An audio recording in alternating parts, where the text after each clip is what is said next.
Okay, so it should be going live now. Um, uh, I'm still looking at a basket of eggs. yeah, brilliant. Right, okay, that's Here we go. It's doing something. that was it. Oh yeah, here we go. Brilliant. Okay, yeah. So it's going now. Hopefully, everyone should be able to hear us this time. Well, we've already got one person in the chat reporting in. That's Excellent. some Lovecraftian entity. Excellent. Well, you're a bigger fan of Lovecraft than I am, so I have no idea if that's a. Yeah, I don't know either. I just don't know how to say it, so I assume it's some kind of eldritch horror that's logged into the chat. Fair enough. Imposter Professor Oak, yeah, round 2 is happening now. Excellent. They can hear us both. Okay, brilliant. Right, so Lovely. let's bring up Streamlabs and let's fucking go. Let's fucking do this. Okay, right. Where's the pre-stream? Okay, there we go. Okay, so that's it. There. Okay, so we've got some royalty-free piano background music. Hopefully, it won't be as loud this time. And we've got our fireplace back up as well. And obviously, we're starting off from preface why do we read? But before we get into that, you did say there was some stuff you wanted to get into before we. Yeah, well, just briefly, in case there are people listening live today who did not listen to part 1, I'll just kind of, first of all, briefly go over what we covered in part 1, which was obviously internet critic, intellectual, Canadian man, Smudboy. Yes. He's a YouTuber, as we discussed. He's one of the many anti-Last Jedi fucking feminists are mad about shit on the internet kind of guys, right? Yeah, I think probably actually good things to do. So I'll just hang on. I'll bring up his channel so you can see like what sort of person he is. Yeah, and he's written a book which we're covering. This is part 2 of our coverage. The book is called Plot Focused Creative Writing. There is a subtitle, but it's long. And last week we just covered the glossary. That's right. Yeah, we just about managed to. This is a 9-page glossary at the start of the book, which clearly he thought would kind of elucidate the terms he's going to be using throughout the entire work. And to be clear, this is an informative book about how to write objectively good fiction, right? That's correct, yeah. So he's one of these sort of objective criticism people in the same sort of school as Mauler, but somehow with less charm. Yes, and less of a grasp on how to not look like an absolute fool, I think, is because for all Mauler's faults, he manages to project a certain confidence, at least to his followers. Yeah. Smud, on the other hand, he we gave him credit last time for writing his deranged manifesto down, and obviously the most striking thing about the glossary, where he was defining all these terms about about plot development and character and all that sort of thing, the most striking thing was his numerous food references, primarily to eggs. As we know, the theme of a story is like the white of an egg, but the climax of a story is like the yolk of an egg. We've discovered that your protagonist is the oil that you cook the egg in, which is brand named. Has to be brand named. And something else was the water. I can't remember what it was. The antagonist was the water that you also cook the egg in. That's also branded. Yeah, as also branded. So you're chucking a fucking bottle of Evian in. Yeah. And we had a great amount of fun with that. I mean, yeah, the glossary took a lot longer to get through than we thought because, it was so dense with just fucking dribble. And to be clear, the food metaphors will continue on into the book. I've now completed the entire book. So I do feel a little bit like my brain has rotted. I definitely feel stupider for having read it. I'll say that. Okay. Yeah, egg gang rise up. Egg gang rise up. So for those who don't know Smudboy is, I guess this is his channel. His subtitle is "Willing to Ask Questions," and if you want to know what questions he wants to ask about, it's questions about Anita Sarkeesian in the year of our Lord 2020, and he has a. You might not be able to see, but that one that their Smudcast number 133 did homosexuality kill the. The question being asked is, did homosexuality kill the dinosaurs? Excellent. Okay. Yeah, I've not watched that stream yet, but I believe it's about the 90s puppet sitcom dinosaurs. I don't think he's actually asking, did a T-Rex go gay, and that was the end of the dinosaur. Well, I think there's... Yeah, so, yeah, and I think that he thinks that I'm obsessed with him, which is quite funny because we're doing this now. But I'm obsessed with him. Henchbrain666. Yes, you're obsessed with him. I genuinely don't care. I'm in love with him. I want to marry him. I want to kiss him. Yes, I can definitely believe that is what you want. But I like how last time we started quite like kind of subdued, almost academic in our appraisal of who Smudboy is. But today we've kind of gone in with, I want to kiss him, I want to cuddle him. I do want to cuddle. I think he needs a cuddle. You think so? Yeah, I think he just needs a little spoon. Okay, no, that's fair enough. You think he's sort of a tragic figure who's sort of projecting, do you think, a little bit? Or... Yeah, a little bit. Because here's the thing. Since last week's session, shall we say, yeah, I have done more research into Smurd. Oh, okay. And I know a few more things about him than I did last time. I know that his origin story, so even I think before he had the Blogspot blog, or possibly at the same time, but I think a little bit before, he basically would go into forums for, do you know the video game series Mass Effect? Yes, I know he has a big thing for Mass Effect. Like, if you can just see on the screen here, it's got a video about it. But yeah, he's got a lot of videos about Mass Effect. He despises Mass Effect 2, and like this is, we kind of said last time that The Last Jedi broke his brain, but like The Last Jedi is just another road bump in the story, right? Is it water with the sheep in the box? Is it brand named water with the sheep in the box? Actually, I'm afraid to have to disappoint you, but it is actually formaldehyde solution. I'm actually scrolling through. I just searched Mass Effect on Smudboy's channel, and as you can see, he's got quite a few videos on. Yeah, and these are all going on a decade old. Bear in mind. I'm like, so yeah, he kind of got his start in. And this is from doing a bit of research on Reddit. So like, you know, obviously, these are not the scholars that I've spoken to. You know, these are not the hooded monks of the internet, but some people had some receipts, you know, and they were kind of saying that in in these Mass Effect forums, he'd kind of go on there and be like, Mass Effect 2 is objectively shit, and like, you're an idiot for liking it, basically. And he'd go on these long diatribes. I believe he was still under the username Smudboy at that time, so that's how they know it's the same guy, right? Oh, okay. So so like, there are screenshots out there of Smud like just going on these long rants about Mass Effect 2 and why it's bad. I'm not particularly familiar with Mass Effect because, you know, I've been outside and stuff, and I'm not familiar. No, that's a joke. I'm not much of a gamer, to be fair. But I did play them back in the day when I had an Xbox 360. I gathered they're quite popular games, you know. Yeah. See stuff like that, like massive, you know, Smudboy analyzes Mass Effect, and like at the time he kind of gained some people who were on his side and some people who weren't, and like, but he definitely got a reputation for basically never letting an argument drop and just constantly going on at people until, you know, he clearly had lost an argument, and then he would just stop responding. Right. Okay. Seems to be the consensus of what Smud was like at that time. Cozy sounds nice, but we're in the midst of a heatwave here from Marmaduke Scarlet.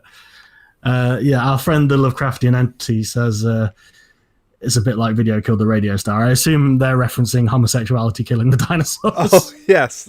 Well, I mean, yes, I like the sound of that. The tune, Gain has killed the dinosaurs. I don't know. We can work on that. I assume Smudboy came to the conclusion that homosexuality didn't kill the dinosaurs. I do hope so. I do hope so, because if he's trying to blame that on... Are dinosaurs gay?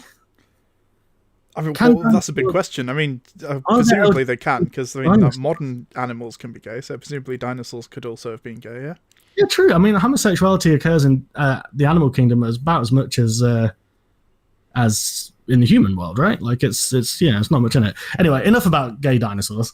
Smudboy. So yeah, another thing I wanted to cover before we get into today's ramblings is on the last one I said that Smudboy. Obviously, we showed that comment where Smudboy was asked if he'd written any fiction, right? Any short stories or whatever. That's right, yeah. And he said that he had, and then refused to give a link or anything like that. Oh, yeah. Once again, the chat are funnier and quicker than me, because someone suggested Being Gay Killed the Dinosaur Show, which definitely does fit. Oh, yeah, that does fit. Circus level spook there. You are funnier than me. Well done. Come on the stream. I mean, in general, the chat is funnier than me. I'm kind of presenting this as like an academic study, you know. Okay, is that how you say it? Okay, that's not how I see it. I see it as just sort of clowning on some buffoon on the internet. Yeah, our friend the entity once again says, in their tongue, I remember the dinosaurs called themselves the Scaly Boys, so it's entirely possible. Anyway, yes, so Smud was asked by a commenter on his YouTube channel, have you ever written any fiction? To which he responded, of course. And then they said, can you hit us up with some of them links? And then Smudboy was like, no. Oh, he didn't even respond, right? He didn't even say no. He just didn't respond. Yeah, here it is on screen for everyone. Someone says, I'm curious if you've ever written any short stories. He said, of course. Then they asked him if it's possible to have a link, and he said no. Or he didn't respond, so. He just, no response. Now, the reason I bring this up is that I currently have a theory that our friend Smudboy has not ever actually written any fiction. And let me tell you why. Okay. During my sort of researching / listening to stuff relating to Smudboy and his arguments at work, which is obviously a completely healthy way to spend your time. Yeah. I kind of re-listened to the video that I recommended from about a year ago, where he had a debate with Jack Saint about objectivity and all that. Oh, yes. I would like to recommend that again, but I do bear in mind there is over an hour's discussion of whether the bombers in The Last Jedi make sense. So, you can skip through that. As soon as he mentions the bombers, skip about an hour ahead. What I will say is this, though. At the end, Jack Saint asks him, have you got any fiction? Is there any way we could go to look at your fiction? Because Jack would be interested to read it, right? Yeah. Sorry, I forgot the word read for a minute there. That's fair enough. No, yeah, and Smudboy says that he had a lot of fiction written. It was all on a floppy disk, but he has since deleted it. So Right. I am thinking that there is no fiction at all. Okay. Or there are attempts that he's not finished, maybe, but like the story about it, because even on the stream, like Jack Saint doesn't call him out or anything, but even on the stream, I feel like Jack kind of sounds like, okay then. Yeah, no, to be fair, like I do get it. Like I mean, everyone who's vaguely creative has at some point like tried and failed to finish some kind of creative thing, but at the same time, if you do that, you don't necessarily then go on to write a book about how to write the objectively best story. Yeah, that's kind of my point, right? Is like I'm not clowning on the guy for like starting a story and not finishing it, because we've all done that, right? Yeah. But to me, it's the issue if he goes around being like, A, I've written fiction, and B, I objectively know how to write good fiction, and then whenever he's asked to provide some examples of his work, it's just not there, or it's on a floppy disk that got deleted or whatever. Because obviously the first on floppy disk. Yeah, he said floppy disk, not me. I mean, like the obvious response to someone who says they can objectively make the best story is, why don't you then, or like why haven't you? And he doesn't seem to really have a solution to that. So. Yeah, and it's the same with Mauler, right? Like he but at least Mauler hasn't claimed to ever have written fiction, as far as I know. But, so like usually Mauler will sort of there'll be a distinction between a writer and or like a creative writer or someone who makes a movie or something like that, and a critic, which is what Mauler is, and that's usually like I guess that's fair enough. That's fine. But yeah, if you're going to write it down and say you know how to make the perfect story, you're going to kind of have to do it. Yeah, exactly. And this is again the interesting kind of cognitive dissonance that we find with people like Smud and Mauler and all that is like, yeah, if you know how to objectively, or if you can look at fiction to such a point that you can take apart its component elements and find what objectively works and what objectively doesn't, surely you could reverse engineer that into the objectively perfect work of fiction. Or, I mean, to be fair to Smudboy as well, he kind of sees it as like there's objectively good entries into a genre or something like that. So, you know, presumably he could write an objectively good Star Wars movie, for example. Well, that's the thing, yeah. I mean, like, presumably, like, if asked to prove it, he could just go on and like make a like fan fiction, I guess, that's better than every Star Wars movie, right? Yeah. But then the issue is all of his quote unquote objective criticisms are things like the bombers in The Last Jedi don't make sense. You know, it's like, is that what, you know, like lightsabers don't make sense. You know what I mean? Like, the Death Star doesn't really make sense. Like, if you're going to go that far, when are we going to stop, you know, if you're watching fantasy or... You know what I'm saying? It's just like... Yeah, no, I know what you're saying, yeah. Yeah, it's like these bizarre things that they pick out and go, that doesn't make sense. And it's just like, I don't understand how you process fiction or the world.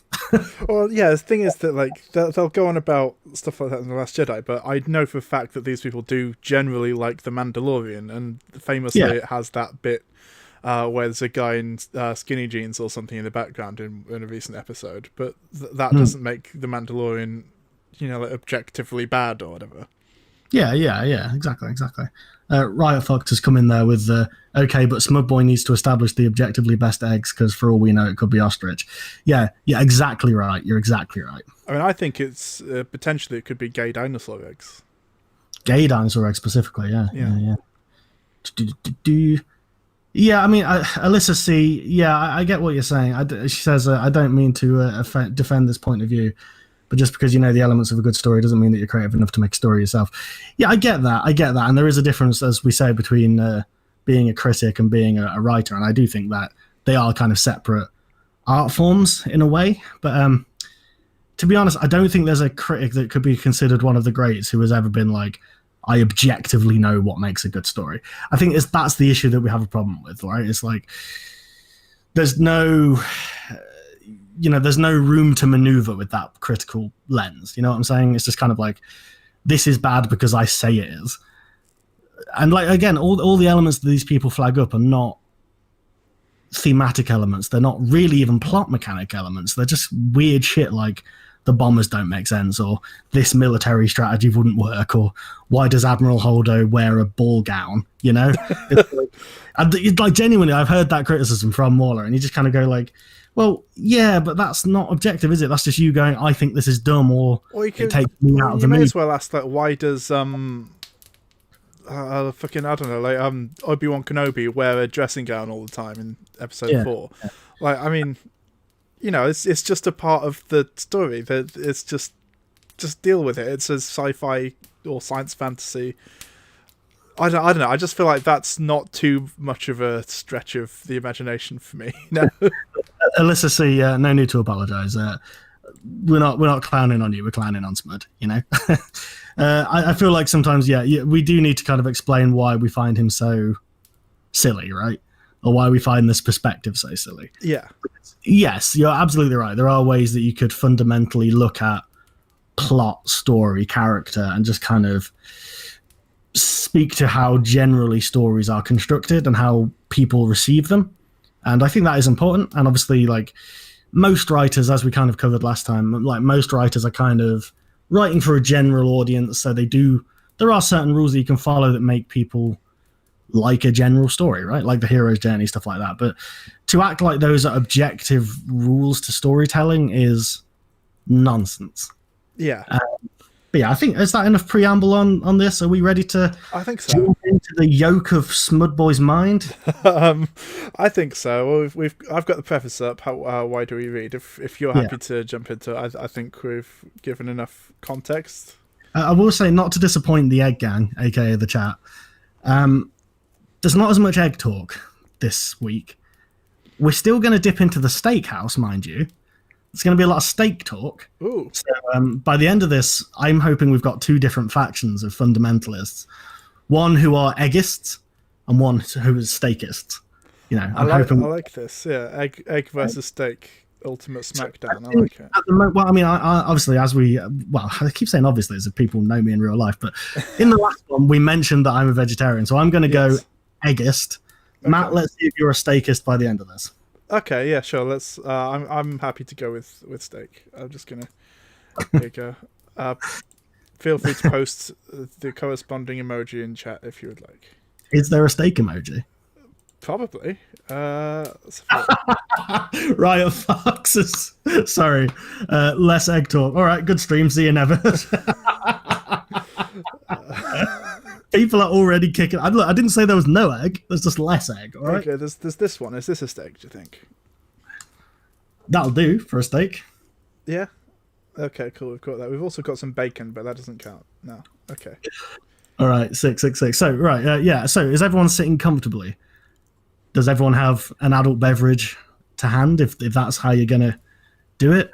I mean, even if you're gonna shoot up a bit of black tar heroin, that'll probably enhance the experience. I imagine so. I mean, I've got a Red Bull Tropical Edition, so I've got sort of not an adult beverage, more of a sort of early teenager sort of. Yeah.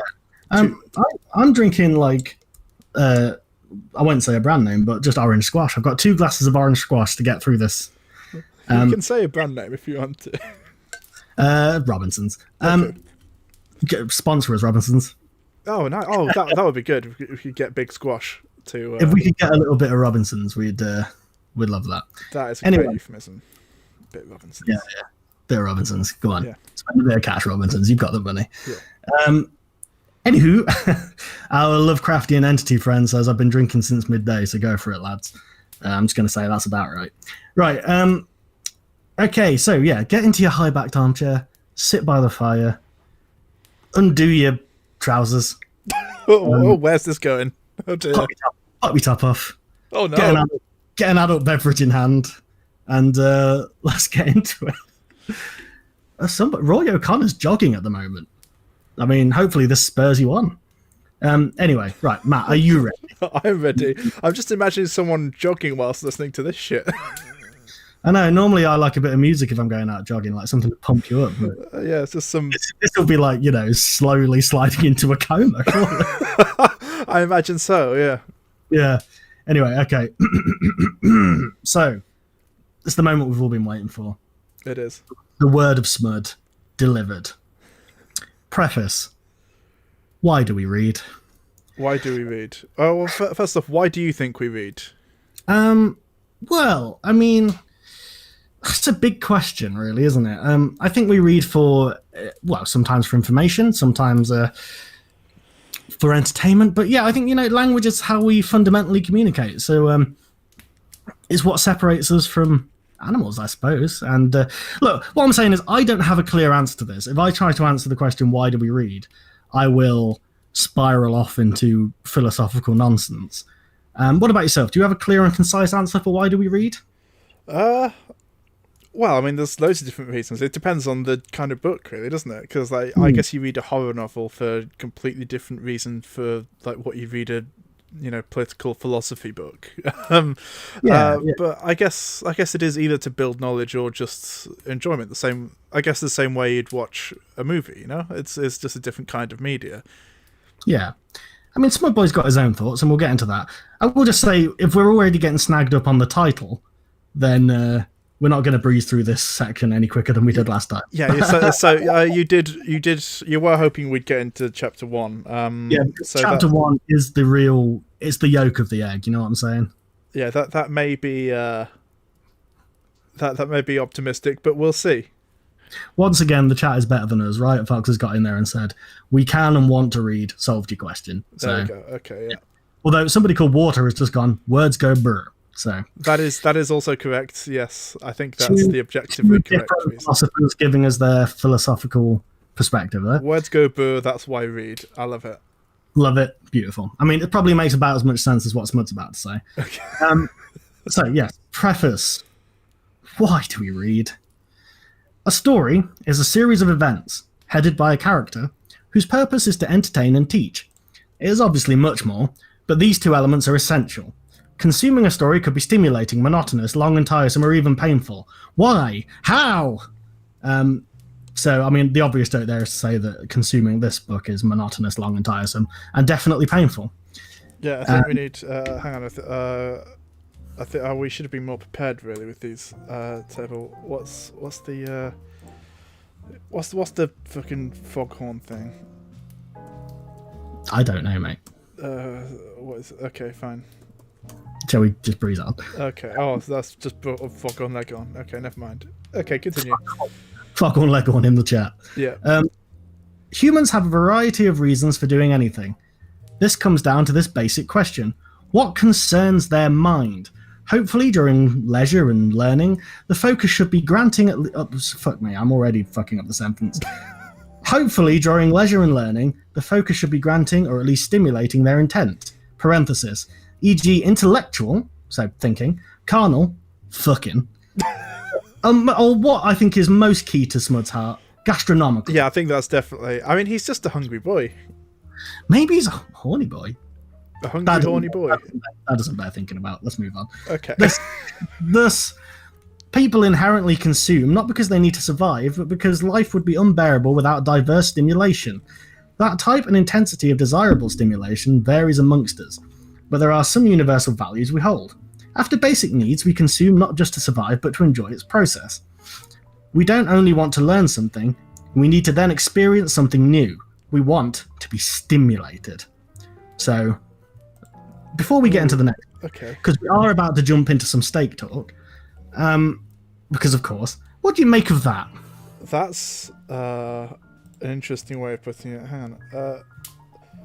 So, I mean, yeah, so what he's kind of saying, we consume not because, I mean, he's talking about consumption in general, which is already a bit confusing. Yeah, again, he's sort of confusing media with food, yeah.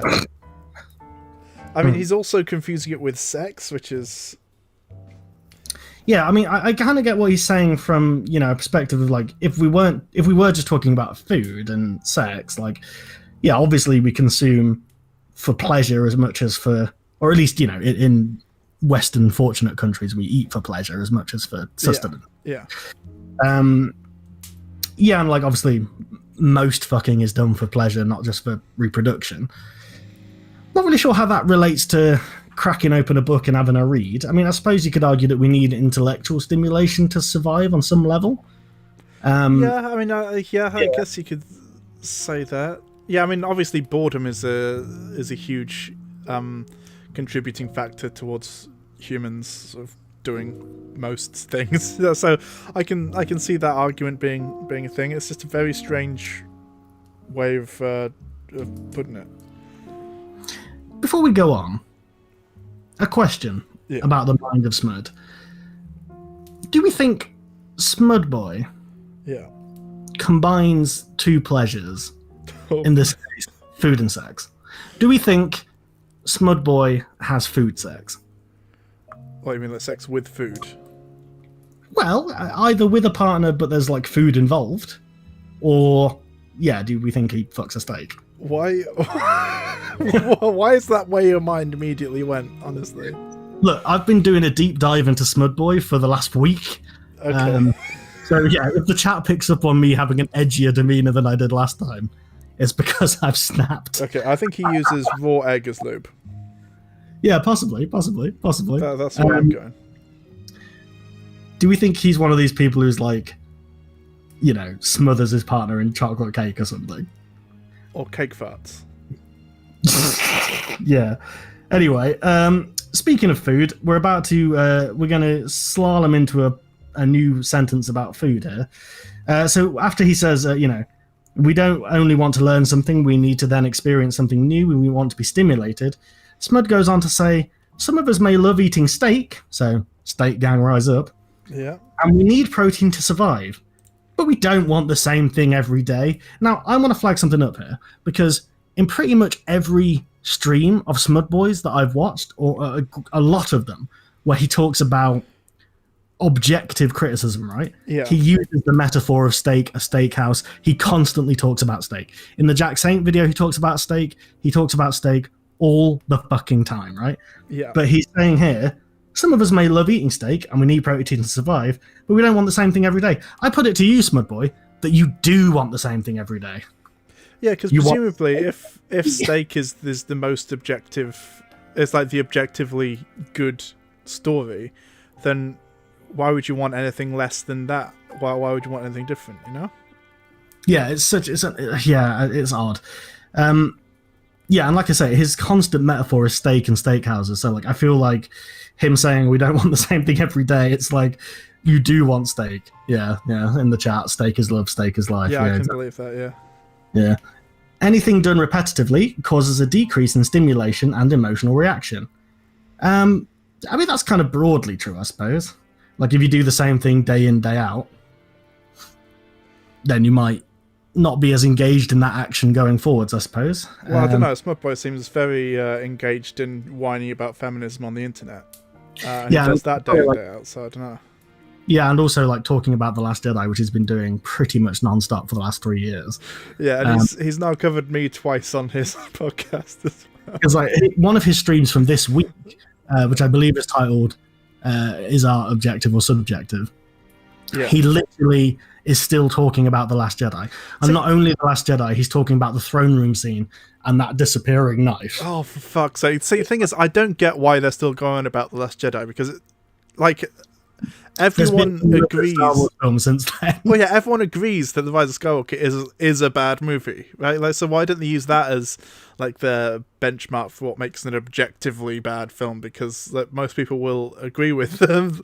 Then there's like a lot more to dig into there, as opposed to whatever the fuck they're still going about The Last Jedi. I feel like I'm being I feel like I'm confrontational with Smud this week. Last week I was more gentle towards him. I need to get back into the headspace. We're in front of the fire. We're having a nice brandy. We're just having a little chat about Smudboy. Okay. So, this is the effect of your brain or your hench brain on Smud, I think. That's good, because that was an egg-based ad, wasn't it? Yes, it was. Yeah. So what I did there was a joke that worked on almost every level. Yeah. Objectively good, I reckon. Anyway, sorry, to backtrack a little bit. Some of us may love eating steak, and we need protein to survive, but we don't want the same thing every day.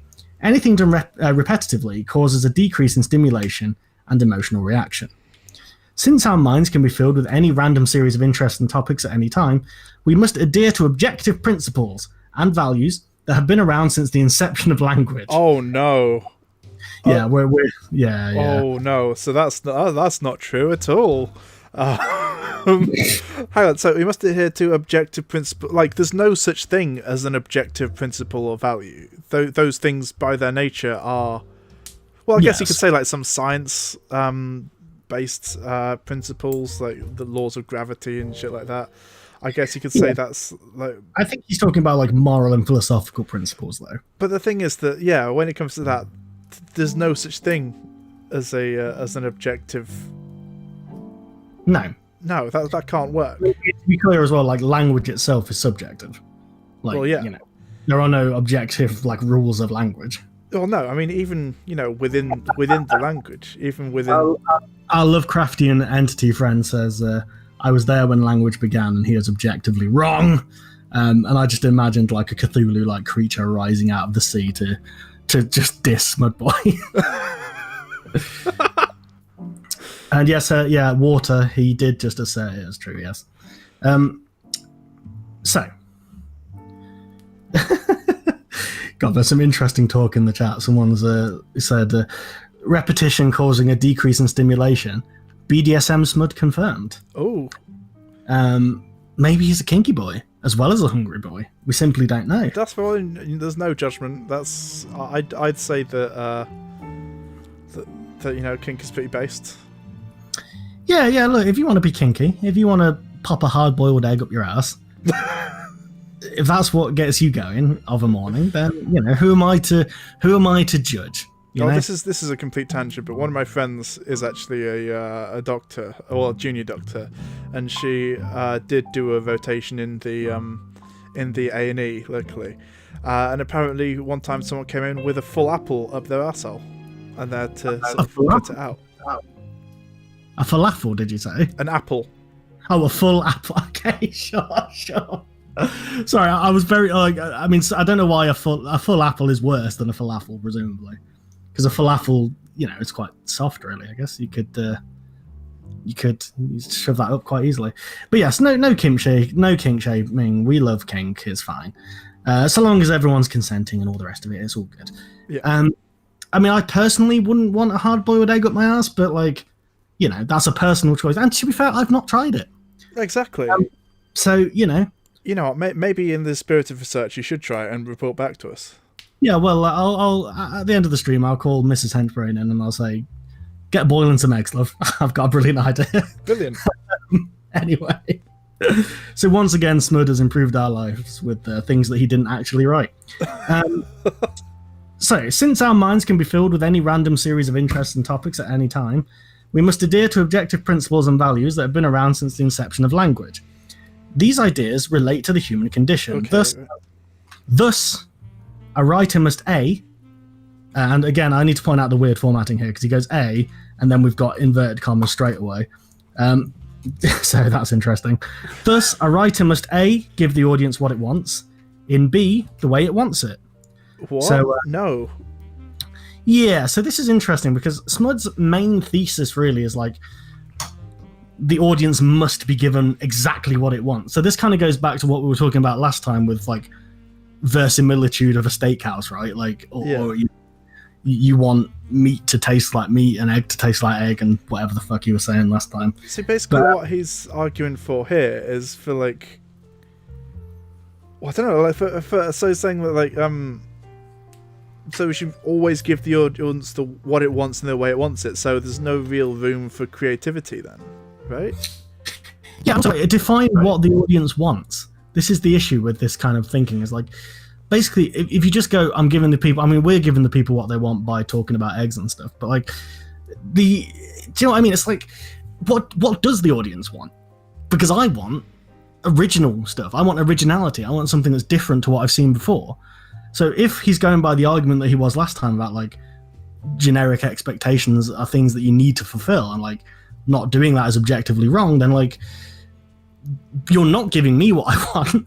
And I feel like you're not giving a vast proportion of the audience what they want if you're not providing them with something unexpected, original, different, Yeah, because eventually this will just lead to just more and more boring stories, essentially. It's if you always just give the audience what it wants, that means you're never pushing boundaries and you're never evolving creatively, and you'll never make a true different, or I guess I don't know what the word is, but ascendant work of art. Will you? You'll just be making sort of Pulp Fiction, which is fine, but it's not the objectively best work of art, is it? And basically what he's saying here is that the objectively best work of art is just just some mass appeal kind of blockbuster movie. So basically saying Star Wars.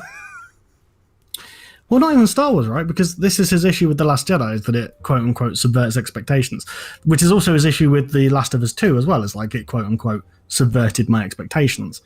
What, by having a woman in it? No. Because, spoilers for The Last of Us 2, but if you're on the internet, you know. Because Joel from the first one gets murked pretty early on, okay. And then for a bit you have to play as the woman who killed him, which to me sounds fucking cool, and it sounds like, an interesting way to explore the audience's sympathies with characters, because obviously you're set up to hate the woman who killed him, because that's one of the protagonists in the first game. Yeah. But given that The Last of Us 1 was all about ambiguous morality and stuff like that, it makes sense that the second one would be as well. To me, that's more expected than them just being hey, Joel is pretty cool. Yeah, no, that's fair enough. I didn't know that, but I thought most of the disagreement people had with it was just the fact that there was a buff woman and also a lesbian couple in it. Yeah, that's part of it, but to be fair to Smud, he gets into it more. He does spend a lot of time on, Abby is not only killed Joel, but is buff, and that is incorrect. Oh yeah, no, he was famous for for posting that weird thing where he found in like one room in the game some kind of like workout, like some kind of background art. There was like a workout list of like what she was doing each day, and it didn't quite match up with what he reckoned it should have been, because it didn't perfectly match up with what a bodybuilder would do. And it's like, mate, it's like that kind of level of detail to justify your hating of one character is a bit. I mean, to be clear, there are, like, don't get me wrong, there's things that I've watched where there are tiny little details that do bother me that are like probably not the biggest deal in the world, right? Yeah. Like, famous among the people that I discuss films with, I fucking despise the film Signs by M. Night Shyamalan, right? Because it just fucking annoys me that the aliens are allergic to water. Because it's like, and I know there's some bollocks about how it's supposed to be symbolically holy water, blah, blah, blah, blah, blah, right? That somehow doesn't actually make it better for me. Okay. But, it's just one of those things that bothers me. And it's like, I'm not going to say the film is objectively bad because why would aliens invade a world which is mostly water if they were allergic to water? Like, it's just something that bothers me. Yeah. Like, subjective. And like, that's an example that I will pull up as like, there are things that kind of trigger me in the way that Smud gets triggered. But again, it is so subjective, isn't it? Because there are plenty of people who would play that plot line in The Last of Us 2 and go like, oh, actually, it was really interesting because I ended up sympathizing with the character. Because the thing is, as well, in The Last of Us 2, you also play as Ellie, who's seeking revenge on Abby. So it's this kind of interesting thing where, like, you're playing two characters that are against each other. Oh, yeah, no, I do quite like the sound of that, to be fair. Like, that could be quite interesting. Oh, to be fair, to be clear, I haven't played it, so the execution might not be perfect. But anyway, Riot Fox, friendly reminder that objectively judging art is literally impossible. Correct. Well, I mean, you can objectively say, like, an objective analysis of a work of art would just be describing what happened in the work of art. But that wouldn't be an analysis, would it? That would just be a synopsis or something. Yeah. Shout out to Pump Action Musket as well. It says, I love how M. Night has a cameo in Signs here, in which he is just some random person who kills Mel Gibson's wife in the most hilarious way possible. Yeah, that is probably the best scene in Signs. By which I mean the scene that made me laugh the most. Okay. Anyway, so, thus, a writer must A, give the audience what it wants, and B, the way it wants it. We must appease the human condition in a simple, generic way that the majority can comprehend. I mean, the majority can't comprehend this book, mate, so, Already failed there, yeah. Yeah, failed. We must sufficiently stimulate, brackets, entertain, close brackets. Thanks, mate. The audience, sorry, I'll read that as an actual flowing sentence. Okay. We must sufficiently stimulate, entertain, the audience to show and tell them what they want, which always should be what we want to give them, teach.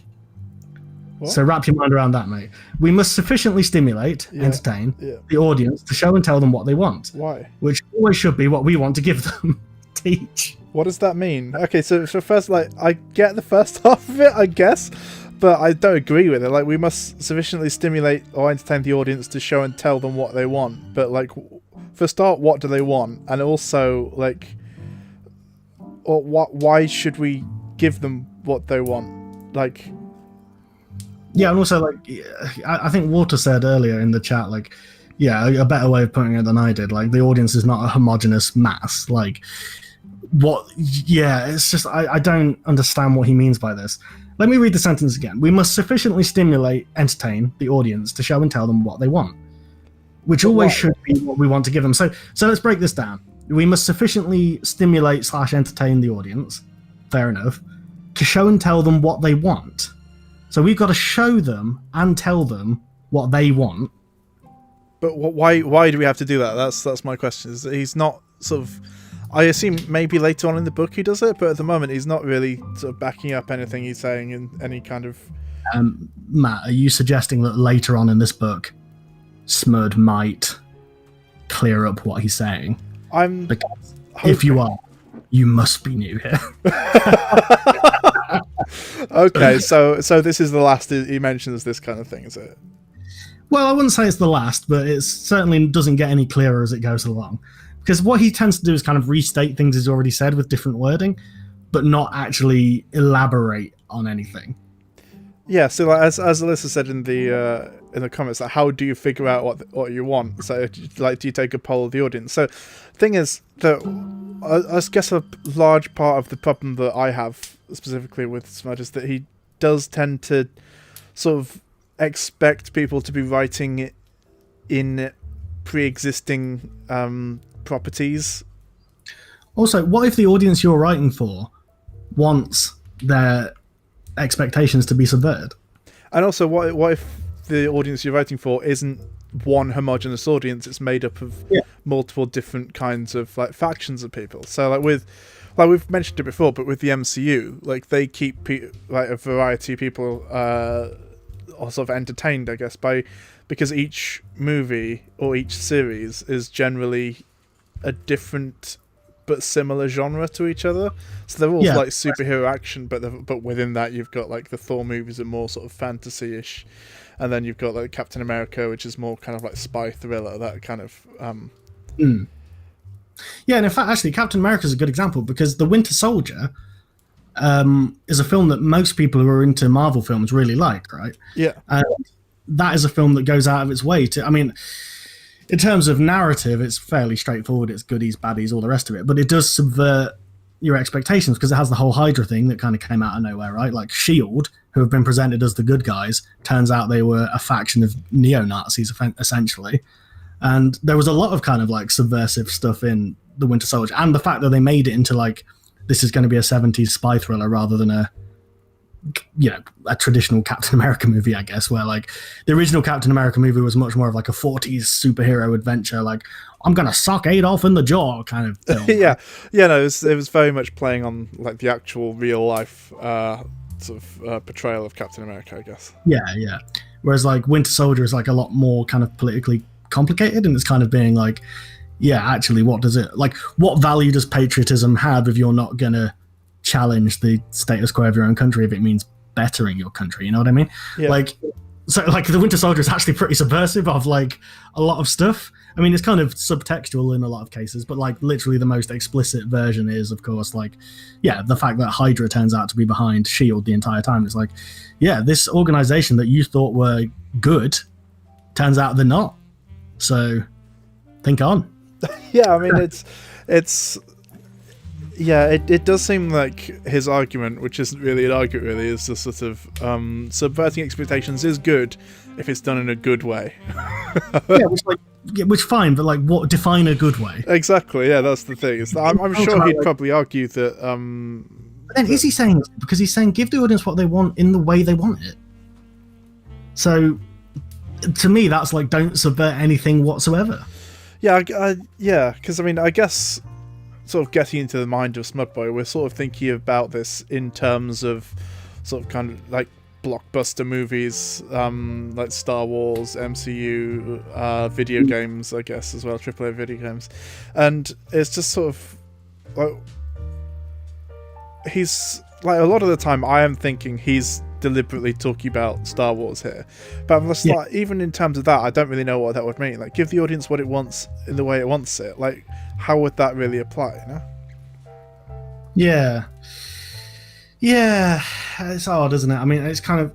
I mean, part of the issue we're having here, to be clear, with Smudboy's book is like trying to parse what he means through the prose that he's using is a challenge in and of itself, right? Like. He's making his points in such an obfuscated way that it's like impossible to comprehend entirely what he's saying. Like listening back to the old stream, the stream we did last week, like there are points where I'm like, actually, did we kind of like not quite understand what he was going for there? But to be fair, it is baffling to it because I mean, like, listen to this sentence.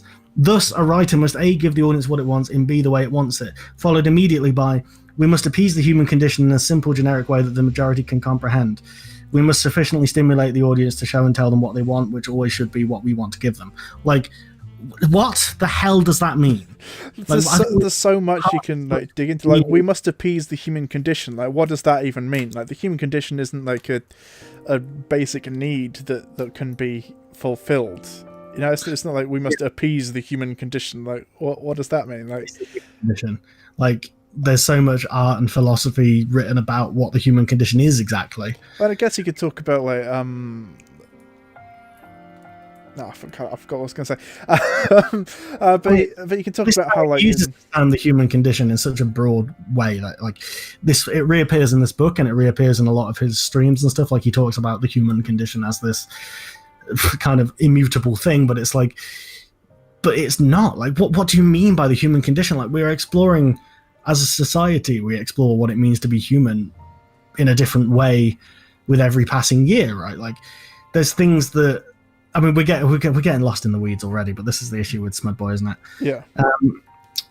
Yeah, it's kind of yeah, it's interesting. I'm actually going to shout out the chat. Pump Action Musket says, which is a great name by the way, says aliens were so different from Alien. And in fact, yeah, people have talked about Alien versus Aliens in the chat. Yeah, this is exactly right, because like I doubt Smudboy has anything bad to say about either of those films. But like Alien is a very like, I mean, they're both science fiction, I suppose. They're both couched in science fiction, but like Alien is a straight up horror movie. It's like practically a slasher, right? Like, you're just waiting for each member of the crew of the Nostromo to drop, right? Like, it's that kind of formula. Yeah, it is sort of trapped in a sort of it's a bit like Saw. Whereas like Aliens is like a war movie. Yeah, it's an action. Yeah, it goes from horror to action, and And the thing that's interesting about the Alien franchise is that like those installments that are considered not as good are the ones where they try and recapture like either the vibe of Aliens or the vibe of Alien, right? Yeah. So it's kind of interesting because that almost speaks. It's an example that speaks exactly against what Smudboy's saying here. Because like when the Alien franchise tries to give the audience what it thinks it wants, it doesn't work as well. Yeah. But also, this is just a fun tidbit, right?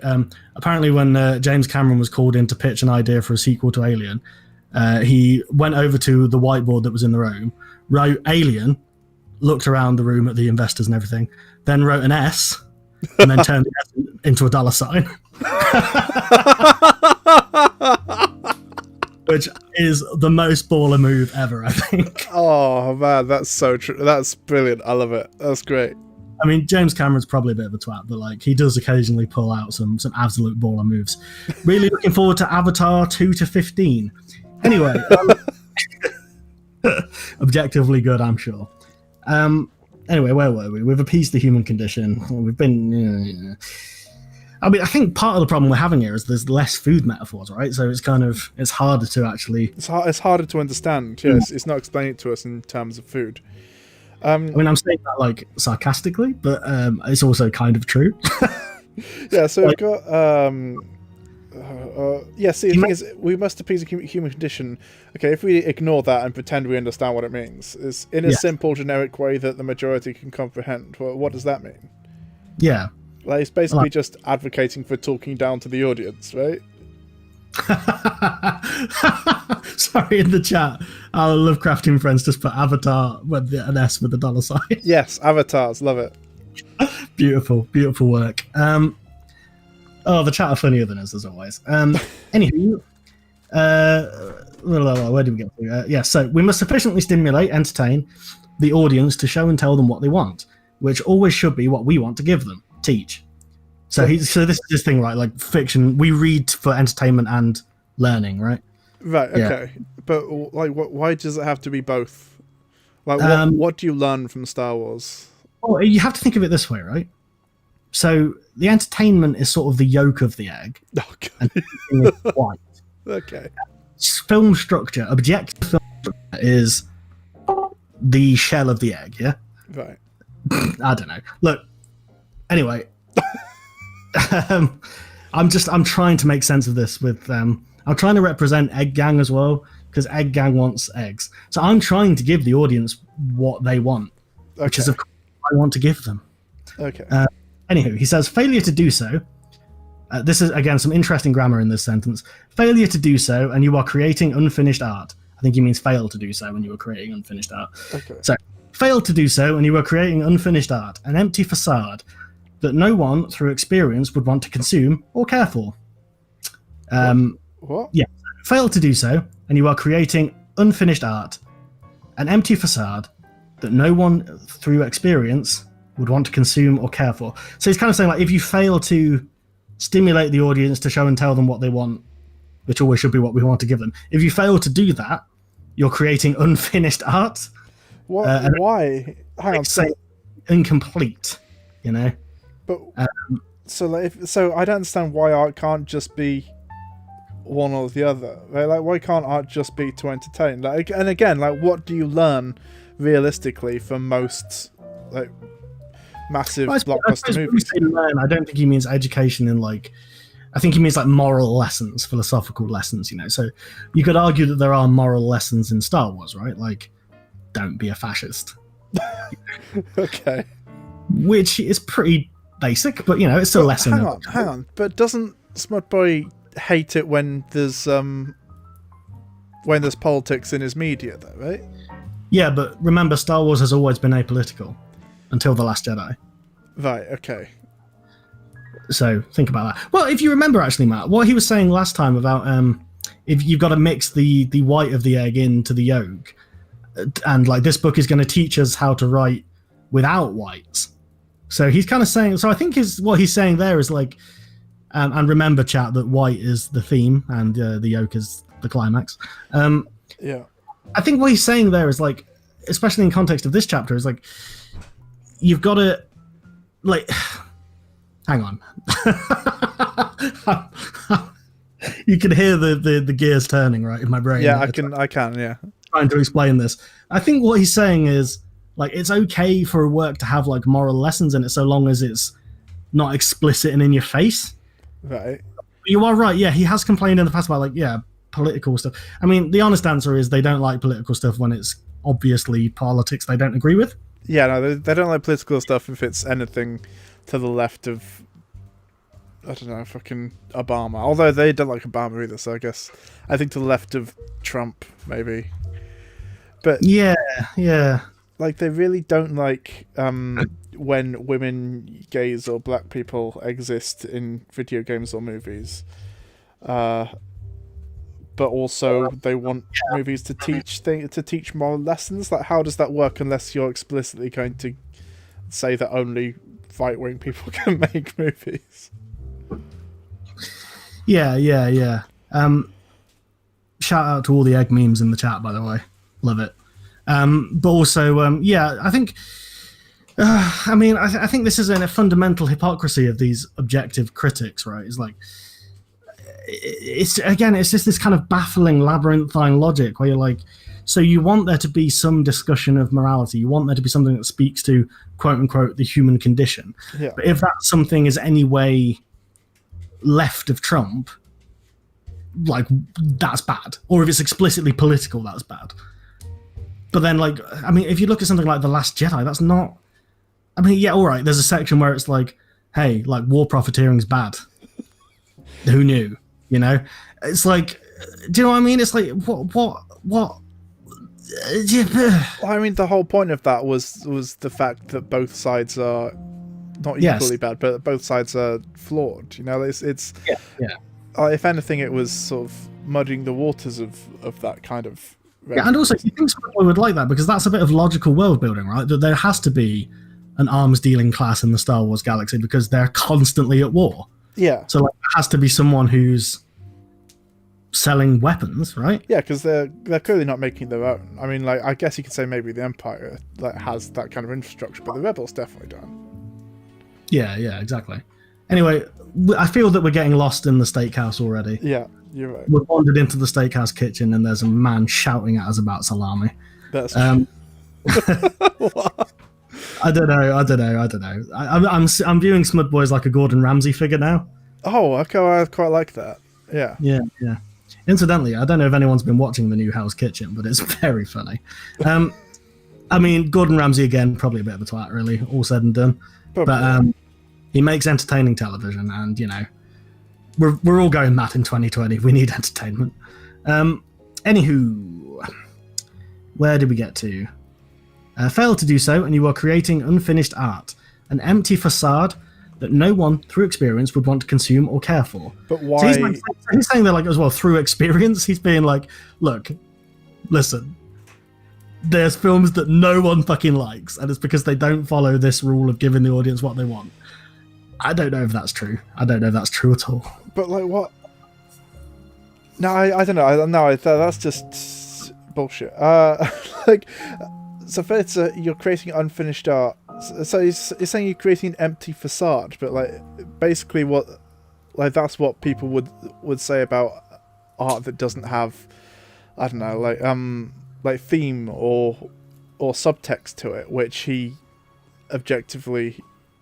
Which he says is objectively a bad thing, right? Yeah, because he's trying to teach us how to eliminate theme, right? That's what he said in the glossary. Yes. So, or mix it in so well that no one would know it's there. Yeah. Which he compared to whisking the yolk into an egg white. Alyssa C, that's not fair to Gordon Ramsay. Sorry, sorry if I was being a bit unfair to Gordon Ramsay there. I'm sure he's fine.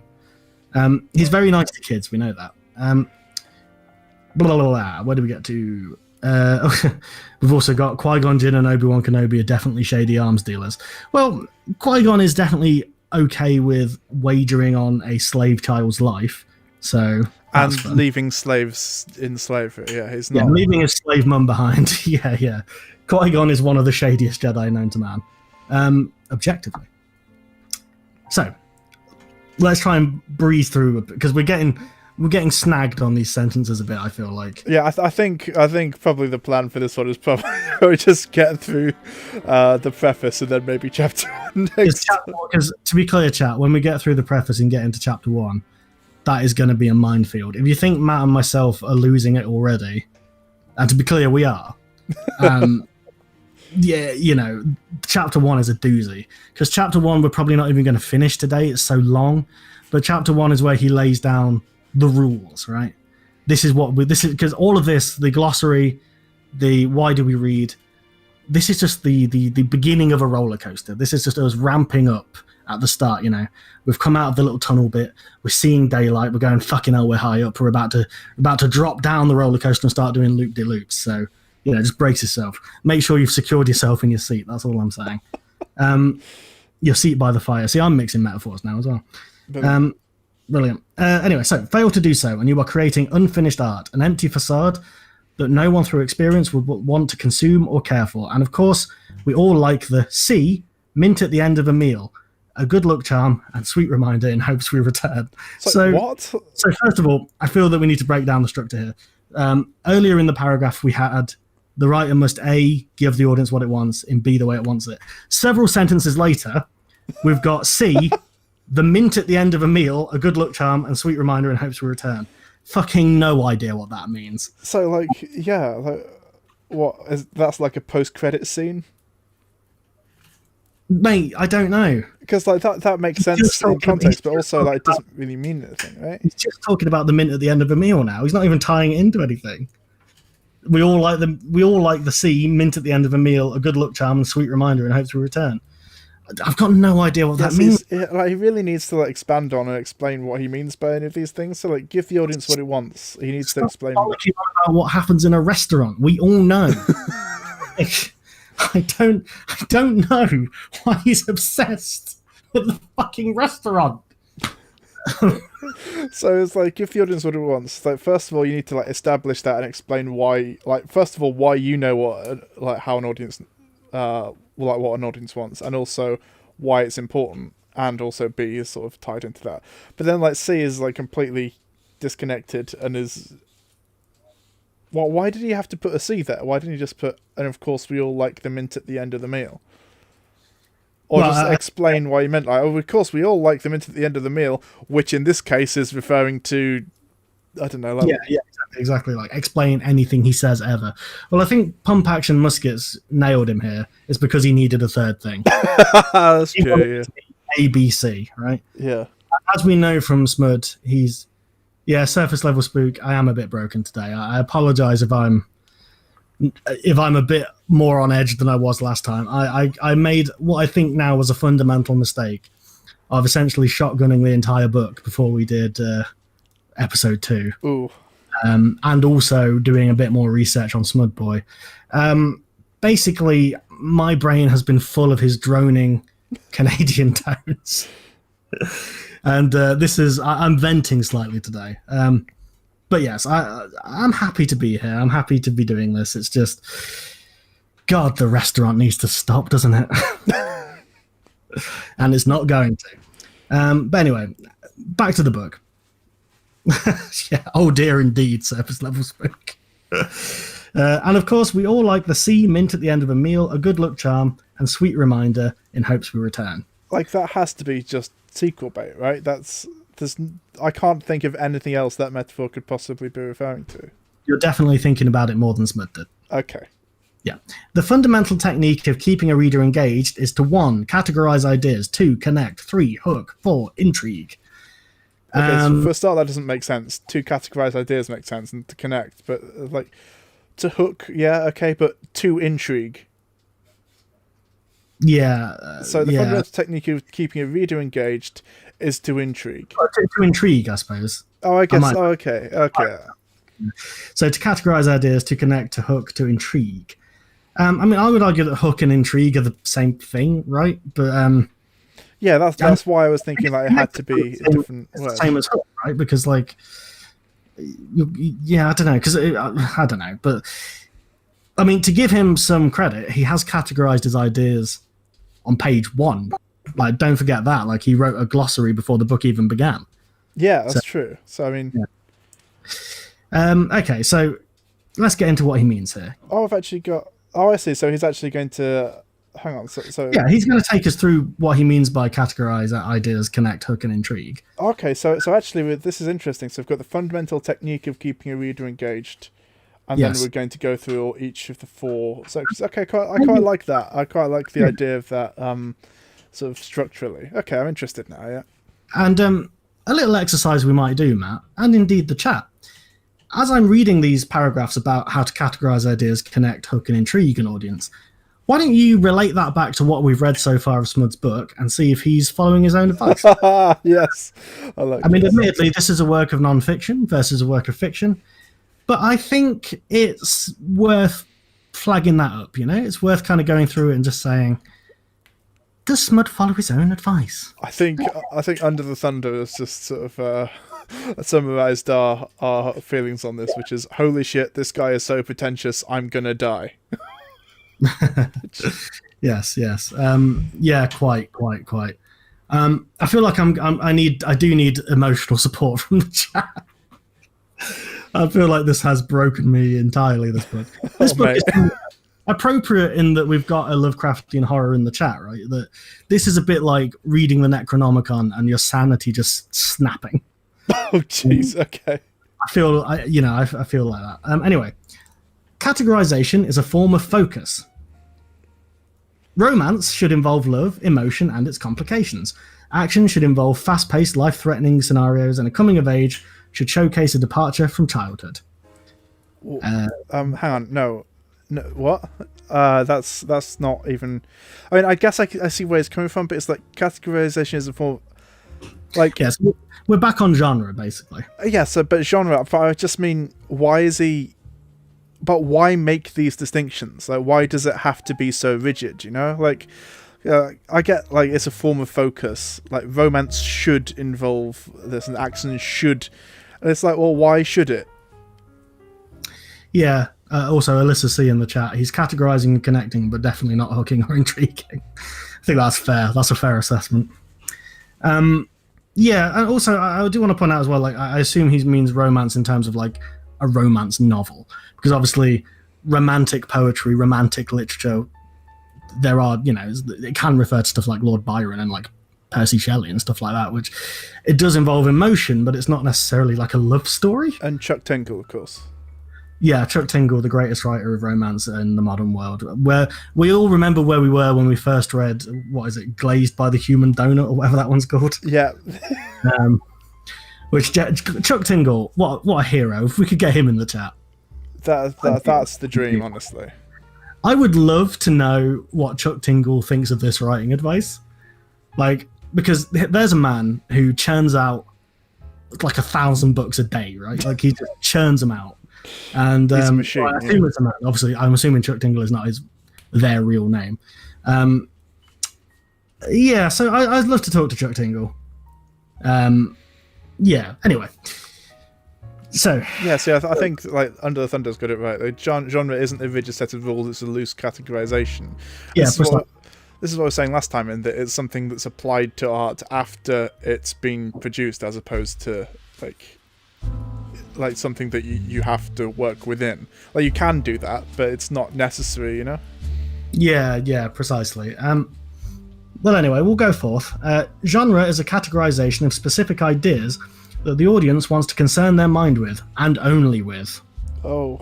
So what he's saying there is, like, if you've written a romance, you can't have any action or coming of age. Even though a lot of coming of age stories do involve romance. A lot of action movies also involve romance. Like there's the whole thing about like action movies having to have a romantic subplot, even when it doesn't necessarily need one. You know, like there's the whole, you know, the hero has to get the girl and so on and so forth. Yeah, precisely. And like, yeah, because to be fair, action movie, there's a lot of different subgenres that would use action as well. Because like, obviously we've alluded to, you know, MCU movies. Like, I don't think people would call them action movies, but they're based around action, right? Like people would say it's even something like or superhero. Yeah, Pump Action Musket, actually, Romancing the Stone is a brilliant example. Yeah. I mean, like even 50 Shades of Grey. Like, I haven't read the books, but in the movies they do have action scenes. Like they do have like chase scenes, and they have like I think there was a fight scene in one of them. Pure bollocks again, because what about romantic comedy? Like an audience goes to a romantic comedy to see the love story play out, but also to get jokes. Yeah. So that's two things they're combining. They're concerning their mind with and only with.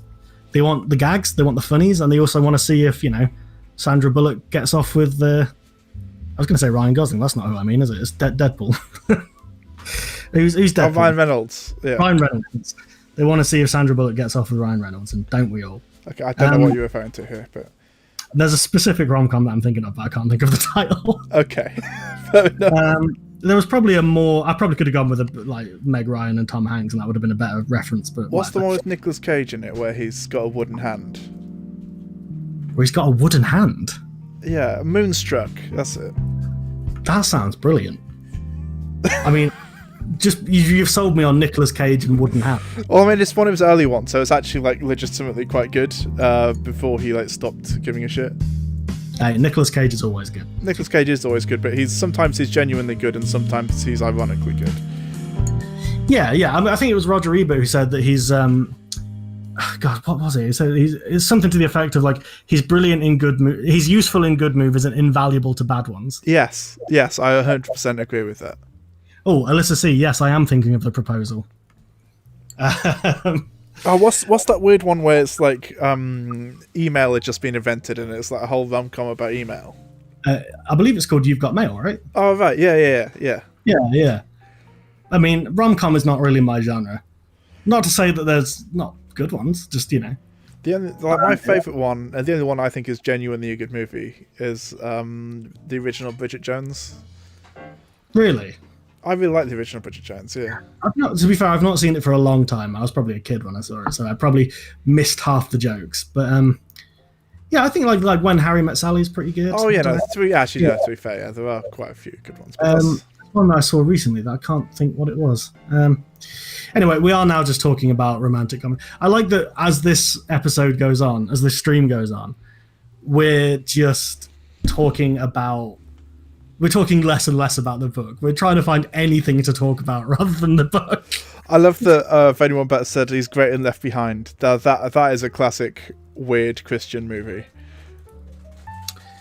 Yeah, Under the Thunder. I thought we all went to romantic comedy to see the weird downplaying of female on male sexual assault. Yes, that is an unfortunate element of a lot of comedy in general, but romantic comedy specifically. Pop Culture Detective does a really good video about that, actually, which I definitely recommend. Okay. Obviously, triggering content for anyone who's sensitive to that kind of thing, but it is a really interesting. Like there's a bit where he like puts the all these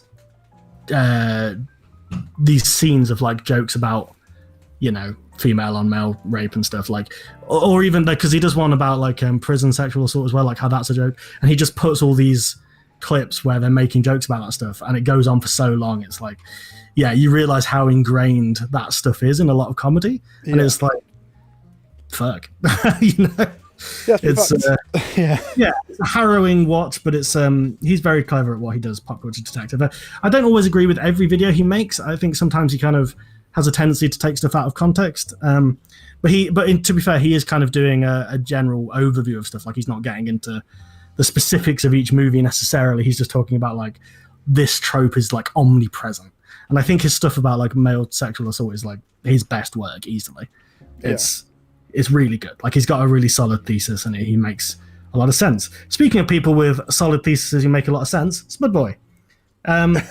So, genre is a categorization of specific ideas that the audience wants to concern their mind with, and only with. This means you don't start combining ideas, so romantic comedy is off the table. For the sake of clever or witty, simply give the audience what it wants to experience. What? No, that's such a bad way of approaching it. That's really bad. Jesus Christ. Hang on. So he's just advocating for making shit art, just like boring, middle of the road, like unchallenging art. That's give them what they want to experience. Well, yeah, it's an interesting one, that, isn't it? Because we've covered it. He just wants to give the audience what they want.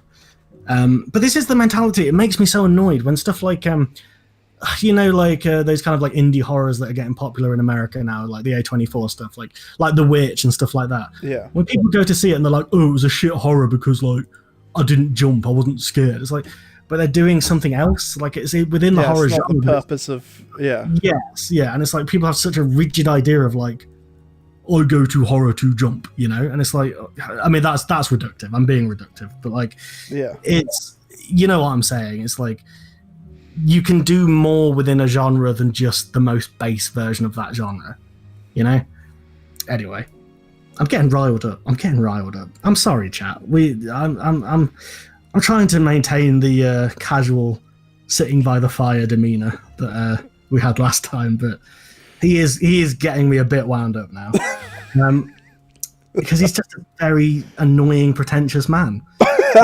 Fair enough. Just throwing out disses now. Anywho, this means you don't start combining ideas for the sake of being clever or witty. Simply give the audience what it wants to experience. This doesn't mean the good story needs a singular focus, but your thoughts need to be organized as such. Put your ideas into their labeled boxes. No! So I emphasize that because there was some discussion in the chat about putting everything into little boxes, and then he used that exact phrase. So to reiterate, this doesn't mean the good story needs a singular focus, but your thoughts need to be organized as such. Put your ideas into their labeled boxes. That's awful. That's so depressing, honestly. That's actually just like tragic. Because it's just like, because this is the thing as well, he also says in this paragraph, don't start combining ideas. Where is it?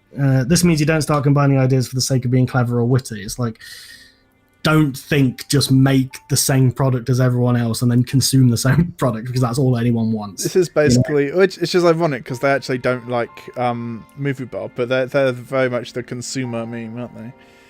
Yeah, it's funny because the people who make those consumer memes about movie Bob are generally big old consumers, baby.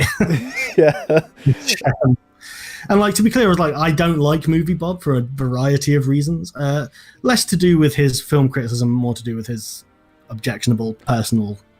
Oh yeah, no, I agree. Movie Bob is just a trash human being. Oh, our Lovecraftian friend has referenced the excellent Pete Seeger song "Little Boxes," which is Yes. Actually, hang on. I'll bring it up, which is basically what he's doing. Yeah, we've got water as well, referencing the same thing. That's good. Here's the lyrics from that song. So, which is just like taking the piss out of putting people into boxes, and it is just there's like the whole point is that we don't put people into boxes because that's bad. Like, why is this so difficult? And he's saying like put your thoughts into boxes and like clearly. I mean, he means like the genres, the style, blah blah blah, right? But like. Oh, God, it's depressing. Yeah, Alyssa C., this scientific approach to story crafting is antithetical to creativity. Agreed. Veiny Wombat, I'm pretty sure this is how most movies are made. Yeah, you might be onto something there. There's definitely a lot of movies where... mainstream film, I should say. There's lots of good indie stuff if you know where to look for it. But, so a lot of mainstream cinema is very cut and pasty these days, they... Yeah. And it's depressing, but Smudboy has the opposite opinion to you, Veiny Wombat. He thinks movies should be the same things over and over again. That's kind of depressing. Anywho, so that is his thing on categorization. I just hate that he's actively advocating for people to be put into label boxes. I hate it so much. Well, I don't think he's saying people. He's saying thoughts, stories. Okay, thoughts and ideas and stories, but it's still though that means that well, again, it stifles creativity in a really big way, and it just really rubs me up the wrong way. Yeah. Well, anyway, we'll move on to connection, because I think we both agree that we were going to try and relate this back to Smudboy's own writing in this book. He's definitely done a fair amount of categorizing. Yes. To be fair, that's not necessarily bad. The structure isn't necessarily bad. That he's come up with every so often he comes up with these things where he'll go ABC or he'll go 1, 2, 3, 4 and then explain what he means. But the problem is that within those he doesn't then explain what he means. Yeah. Has it occurred to the chat though that these boxes may be egg boxes? Egg gang rise up. So anyway, connection. So this is thing number 2 in the fundamental technique of keeping a reader engaged. Connection is a form of using reason and expressing emotion in a consumable format. So, what do you think that means? Connection is a form of using reason and expressing what? Yeah, he goes on to say, we must appease the human condition. Humans are rational and emotional. Well, we can agree with that. But, okay, so I mean, he's obviously using two opposing ideas to make a point, I guess. But still, how is it a form of using reason and expressing emotion why does a movie have to have reason in it?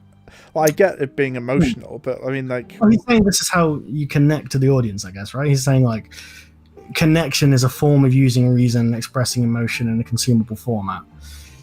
But it's not an argument that's being made; it's a story that's being told, right? Why does it have to have sort of logic and reason in it?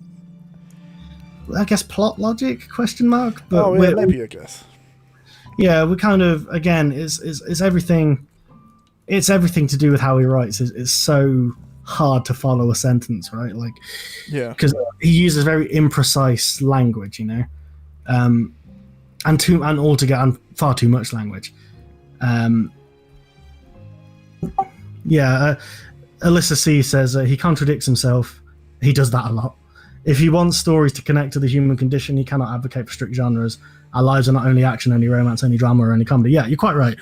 There's a famous Alan Moore quote to that effect, actually, where he kind of is talking about why he writes stuff that is kind of cross-genre. And he kind of talks, I'm paraphrasing here, but he sort of says life is a combination of, drama, comedy, tragedy, action, and if you're lucky, a little bit of pornography. His words. You're quite right. It's interesting because he's talking about the human condition, but he's talking about these very strict categories for the human condition. If we kind of extrapolate his writing advice into his thoughts about what the human condition is, it's interesting. It's interesting. Water says, can I make a weird request? Can you remind me to pick up my cup from the bus stop in about half an hour if you remember? So, Matt, I'll put you on that. Remind water to pick up their cup at the bus. Oh, our Lovecraftian friend says they'll remind you. Oh, here we go. I found the quote by Alan Moore. Yeah, here we go. So it's life isn't divided into genres. It's a horrifying, romantic, tragic, comical, science fiction, cowboy detective novel. With a bit of pornography if you're lucky. And I'm sure Smudboy would probably quite respect Alan Moore, right? It's a classic comics. Yeah, but there is a lot of politics in Alan Moore's work. Explicit. Yeah, there is that famous picture of him wearing a hammer and sickle shirt, right? So we never know. Yeah, I'm a bit disappointed that you didn't read that out in the Alan Moore voice, but we'll.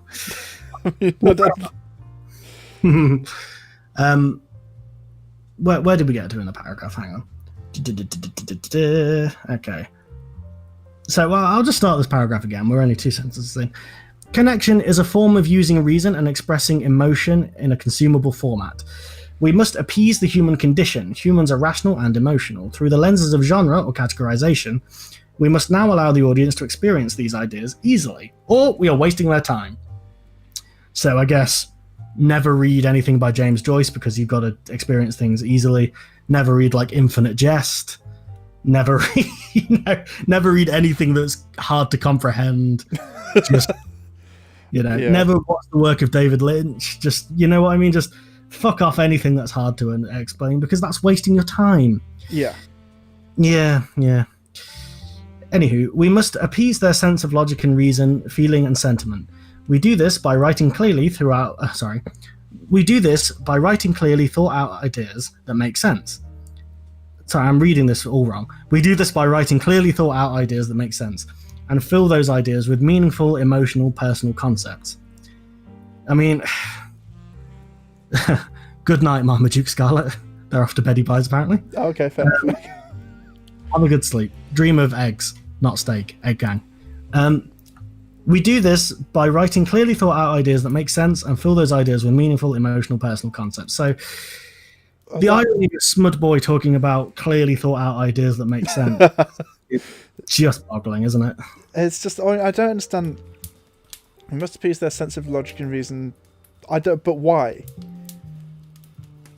We must allow the audience to experience these ideas easily. I'm laughing at Alyssa C saying, I sort of agree about not reading James Joyce. Fair enough. Wasn't he the one who had some kind of weird farting fetish? He did indeed, yes.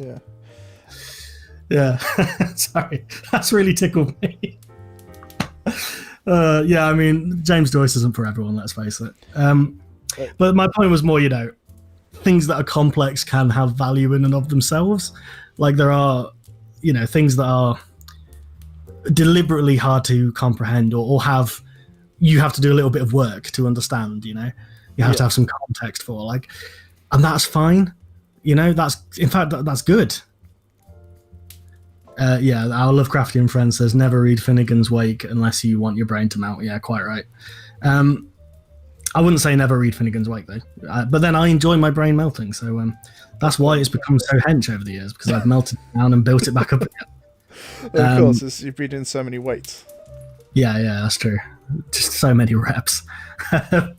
Anywho, where do we get to? We must appease their sense of logic. Yeah, blah blah blah blah blah. So I don't understand why logic and reason has to come into a story. Why does it have to be so logical? I guess you could easily have a story where it doesn't make much sense. Like if it's like dream logic or something, or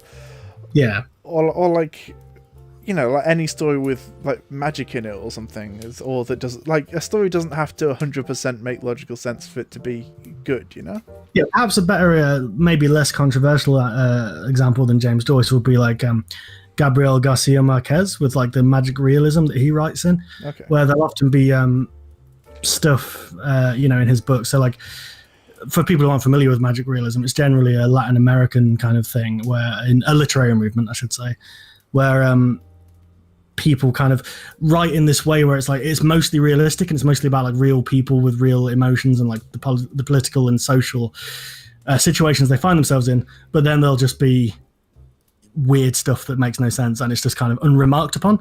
So it's not quite fantasy. It's there is a kind of dream logic, as you say, to it. like Gabriel Garcia Marquez wrote 100 Days of Solitude, for example, and that is a beautiful book that everyone should read. But there is a level to that where, yeah, it doesn't 100% make logical sense, because there's stuff that happens in it where you're like, that's bizarre, Yeah. And it also doesn't follow. Smudboy, he talked about like having, or did he talk about this, or was this in one of his streams that I watched? He talked about kind of like you should always have like a linear story, right? And like there's a recurring thing in 100 Days of Solitude, 100 Years. What is that called? 100 Years of Solitude, I think. Where he kind of, the main character, or one of the main characters, because it's about a family. Yeah. It constantly refers, like even when you're reading the bits about his childhood, it constantly refers to like as he was facing the firing squad, he would think about blah blah blah. Like it just constantly tells you like this character is going to face a firing squad at some point, and it's like to a point where you're like, what? When is that going to happen? You know what I mean? It's like it's deliberately kind of done in this kind of dreamlike, almost like story like that doesn't make any sense. This kind of like bizarre, like almost fairy tale-ish version of reality. Well, I mean, when it comes to stuff like non-linear stories, even I'm sure Smudboy would probably quite like things like I don't know, fucking Pulp Fiction, right? Like that's a classic movie that Smudboy would probably love. So that's a simpler version, yeah. Yeah. Alyssa C. Haruki Murakami, probably butchered that pronunciation. Also a wonderful writer. And to be clear, I don't want to make it sound like I'm being like overly pretentious about like literature and stuff like that. Like, all of this stuff doesn't apply to like the most mainstream of movies and stuff either. Like, this is the problem with, it's what we were saying last time, like with making these bizarre like kind of declarative objective statements. Is like you can always find 100 examples from the most artsy fartsy stuff to the most mainstream stuff, like you were saying Pulp Fiction, for example, about like non-linearity, but also about some elements of Pulp Fiction don't entirely make logical sense. Like Smudboy was talking about the MacGuffin last time. The MacGuffin in Pulp Fiction is the briefcase, right, that just has an unexplained light emanating from it, and like it's never explained what's in there, and it's kind of like, that's an element that doesn't really make sense, because again, it's this kind of strange, almost magic realism element of that otherwise fairly grounded crime drama, right? And it's like, anyway, we're getting lost in the weeds. I just wanted to let the chat know that I'd read Gabriel Garcia Marquez. Okay, well, you've done that. Congratulations. That's why my brain is so hench. Latin American authors. No, he is wonderful though. I'd recommend him. And Murakami, as Alyssa C was saying. Yeah, great stuff. Anywho, what were we talking about? So anyway, so that's his thoughts on connection. Now, you'll be glad to know, Matt, we are about to take a step towards the steakhouse. Way! The steakhouse has made a reappearance, and he's going to explain the past paragraph that we've had trouble understanding with the steakhouse metaphor. Excellent. In much the same way we serve steak at a steakhouse, we also provide lighting, chairs, a table, napkins, a fork, and a steak knife. This is for the reader to properly consume their product. Only the great writers know... Sorry. I need to give the words their proper poetry and not laugh halfway through the paragraph. In much the same way we serve steak at a steakhouse, we also provide lighting, chairs, a table, napkins, a fork, and a steak knife. This is for the reader to properly consume their product. Only the great writers know not only what decor, music, and drink should complement the meal, but what glass to serve it in as well. What? Okay, Pump Action Musket, being John Malkovich. Excellent shout. That is a very strange film. Yeah. No, with this metaphor makes no sense. Like, so we're back to the steakhouse. He loves his steak. That's fine. Again, I think that's like a big cultural American... Oh no, he's a Canadian actually, isn't he? So I don't know. Yeah. Maybe it's a North American thing. I don't know. Do you think he's eating moose steak? Is that what they serve in Canada? I don't know. No, I'm just being Canada-phobic. Okay, yeah, we'll stop that. I've got beef with Canada because I've also been reading a lot of stuff about Jordan Peterson this week.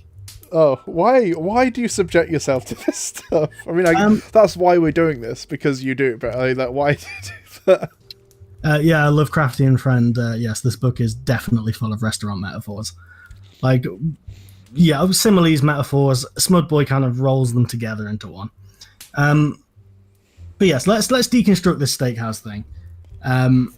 Right, okay, so in much the same way we serve a steak at a steakhouse, we also provide lighting, chairs, like, okay, but, like, I guess, like, what element of a film or a story, like, is, like, the lighting, you know, which is the table, and so on. Yeah, again, it's this issue with metaphor or simile or what have you, where he's just saying stuff that you have in a restaurant. Yeah. Oh, glad to see that Alyssa C also subject themselves to Jordan Peterson brain torture. I do not understand you people, but okay. I see you, comrade. I see you. I mean, to be fair, I think Jordan Peterson's subjecting himself to a fair amount of brain torture these days, but there you go. Yeah, so to deconstruct the metaphor, that Vady Wombat says, deconstruct that metaphor. Yeah, so what we're going to... So let's start from the start. Okay. In much the same way we serve steak at a steakhouse. This we understand. Steak, steakhouse. Okay. We also provide lighting. I don't know what that would be in context of a film or a story, but let's... So lighting, chairs, a table, napkins, a fork, and a steak knife. This is for the reader to properly consume their product. Now, an interesting point is that in the previous chapter, the glossary rather, the fork was the protagonist, right? It was the character rather. The characters were... the cutlery was various different things. With attractive cutlery that you serve your meal with. Yeah. So maybe that's what he's talking about. So I guess maybe the lighting is prose. The chairs are a banging soundtrack. Table is a good script. Napkins is the post-credit scene, and a fork and a steak knife are the characters. I don't know. Who fucking knows? It's just like the thing is, like, I thought the steak was the story, right? So what's the rest of it? I mean, I like surely, like, if the product is the steak, then everything else is like stuff that's outside of your control, like the publishing house or something like that, right? Yeah, right. Okay. Actually, okay. Now here we go. Yeah, okay. Right. Actually, yeah, you're right. The steak is the story. We'll agree on that. Yeah. Even though, frankly, we are being a bit charitable there. Yeah.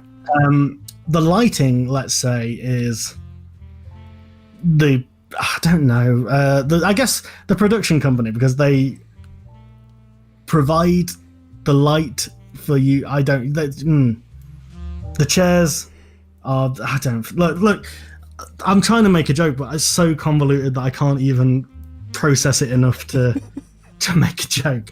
I think Veiny Wombat in the chat is right that it's all metaphor and no context. What he's actually talking about is up to you. Yeah, it's that's quite right, I think.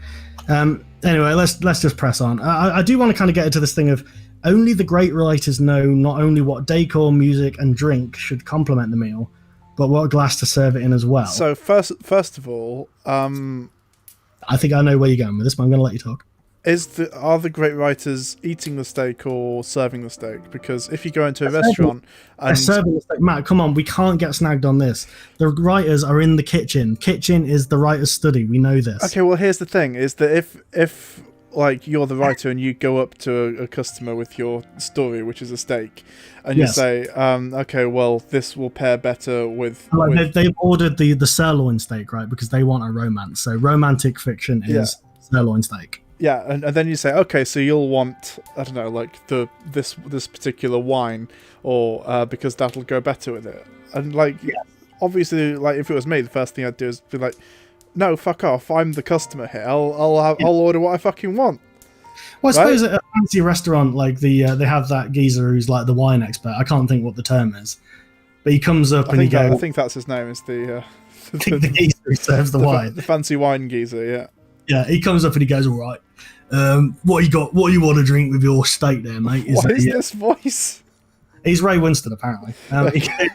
So you go into Ray Winston's restaurant and he comes up to you and he goes, "Listen, I know what you want to have for that steak. You want a lovely Pinot Grigio or whatever." Yeah. They have a bloke who recommends wine to you, right? Okay. But ultimately, you still choose it. Like, Yeah. You still go, yeah, I'll have that, or you go, Yeah, see, it's a suggestion, right?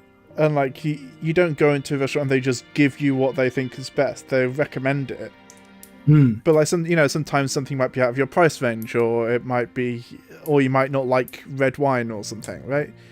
yeah. So it's still a suggestion. You still get to choose it yourself. So it's just weird that it's framed in that way. That's all.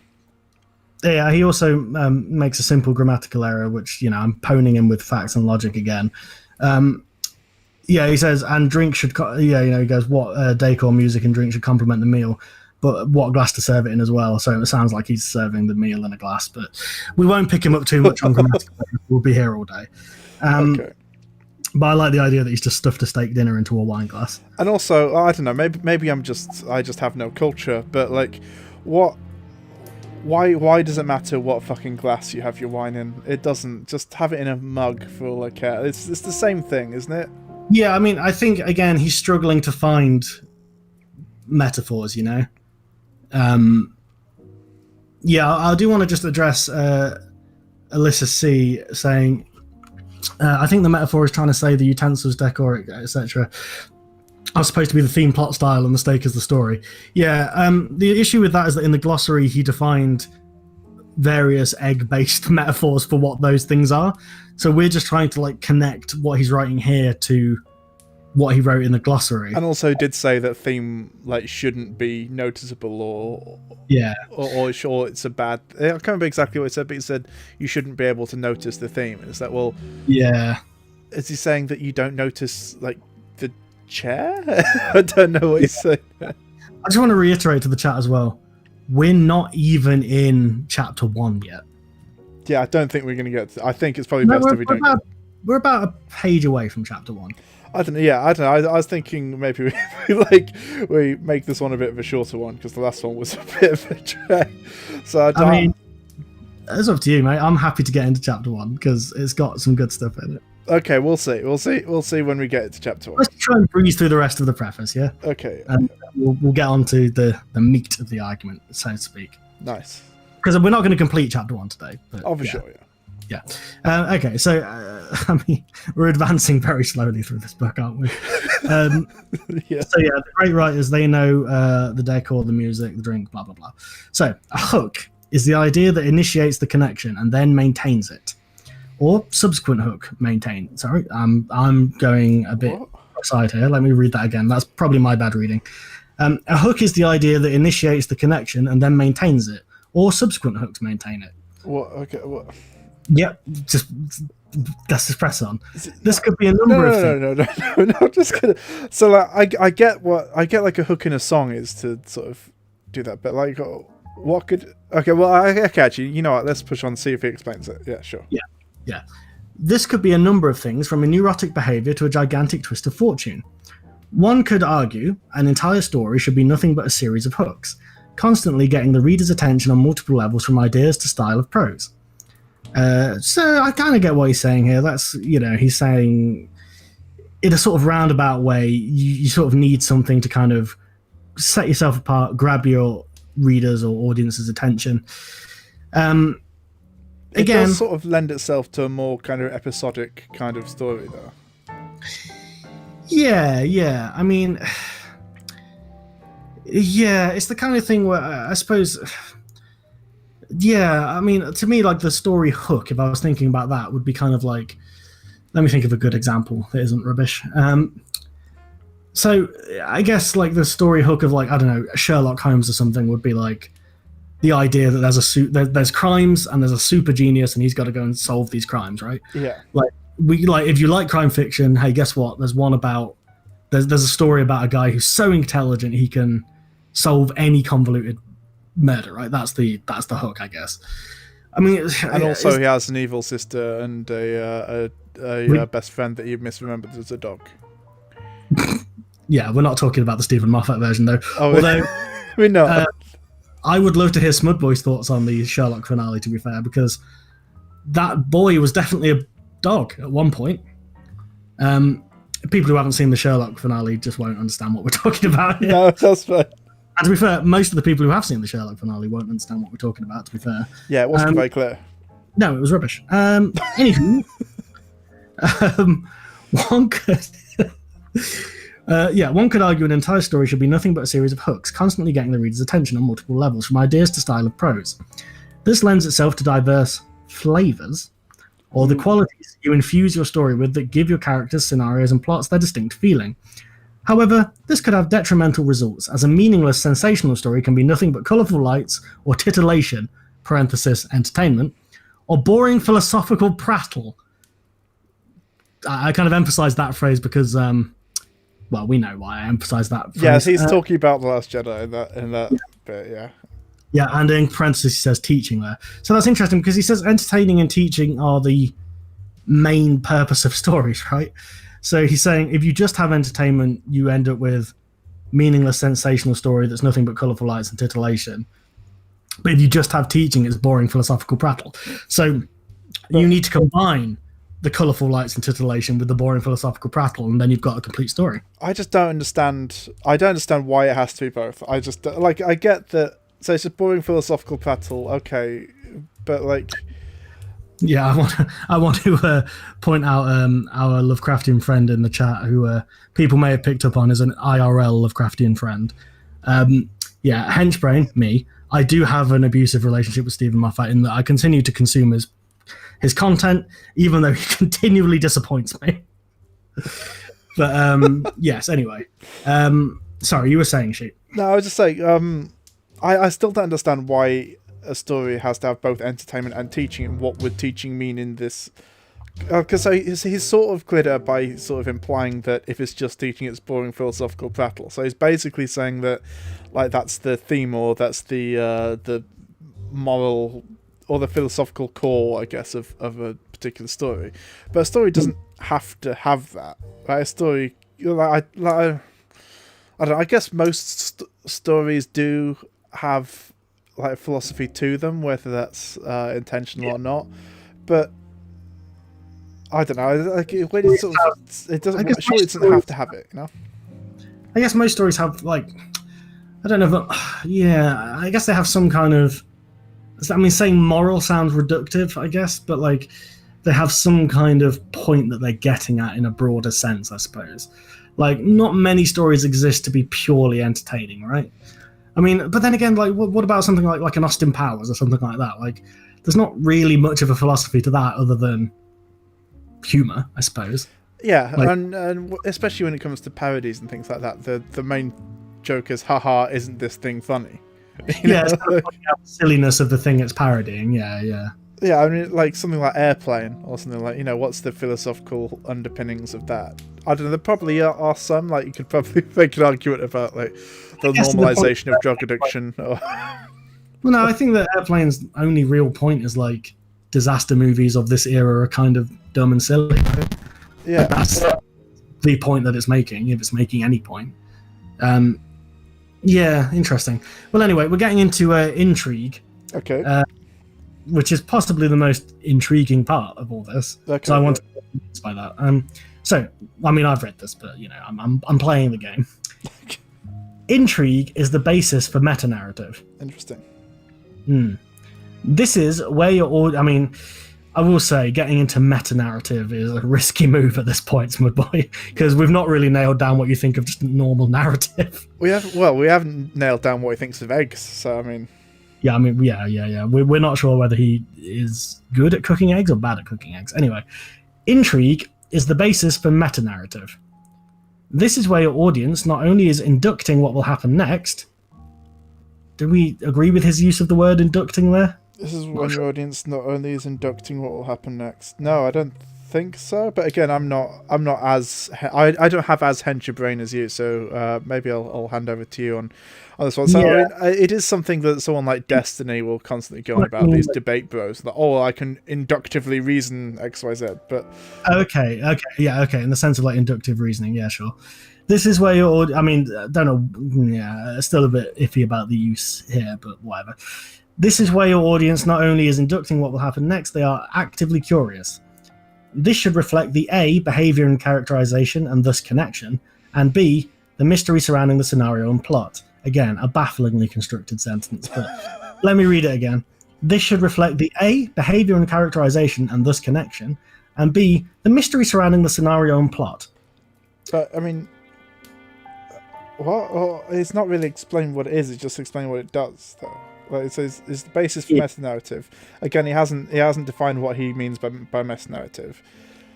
But this is where your audience is not only inducting what will happen; they're actively curious. I think this is maybe he's giving us a meta example. Like he's not explaining what he means by meta narrative, so we have to induct what will happen next. You see, maybe Smudboy is smarter than us. Maybe he's playing 4D chess. Maybe he's playing 5D chess. Maybe he is. He's gone into another dimension. But I just thought, like, it should reflect the behavior and characterizations and this connection and the mystery surrounding the scenario and plot. But, like, what is it? You know, it's not told us what it is yet. Yeah. Well, I know what it is, but he's supposed to be telling us. Yeah. Okay, so we've nearly finished the preface, why do we read? So let's struggle on to the end. Okay. So, mystery implies substance, layers, and later revealed outlined plots and goals. So, good. It gives characters and stories depth. Mystery is the vital ingredient after all the other techniques are applied. And then he bullet points to the end of this chapter. Without categorizing your thoughts, without connecting your audience to something, without keeping their attention in anticipation of something, without a sense of mystery, you will have a disjointed, disconnected, monotonous, paper-thin story. Okay, so, I mean, obviously that's bullshit, but, like, without categorizing your thoughts, so well, like, why does everything have to be in a neat little box, in a category? You know, like, why can't you just make some... I don't know. I just feel that's kind of a boring way of approaching it. Like, without connecting your audience to something. Again, like, is that like... I don't know. I'm going to go back to connection. It doesn't really make any sense. I mean, mystery. He says mystery adds depth to plot, but like I don't think that's true.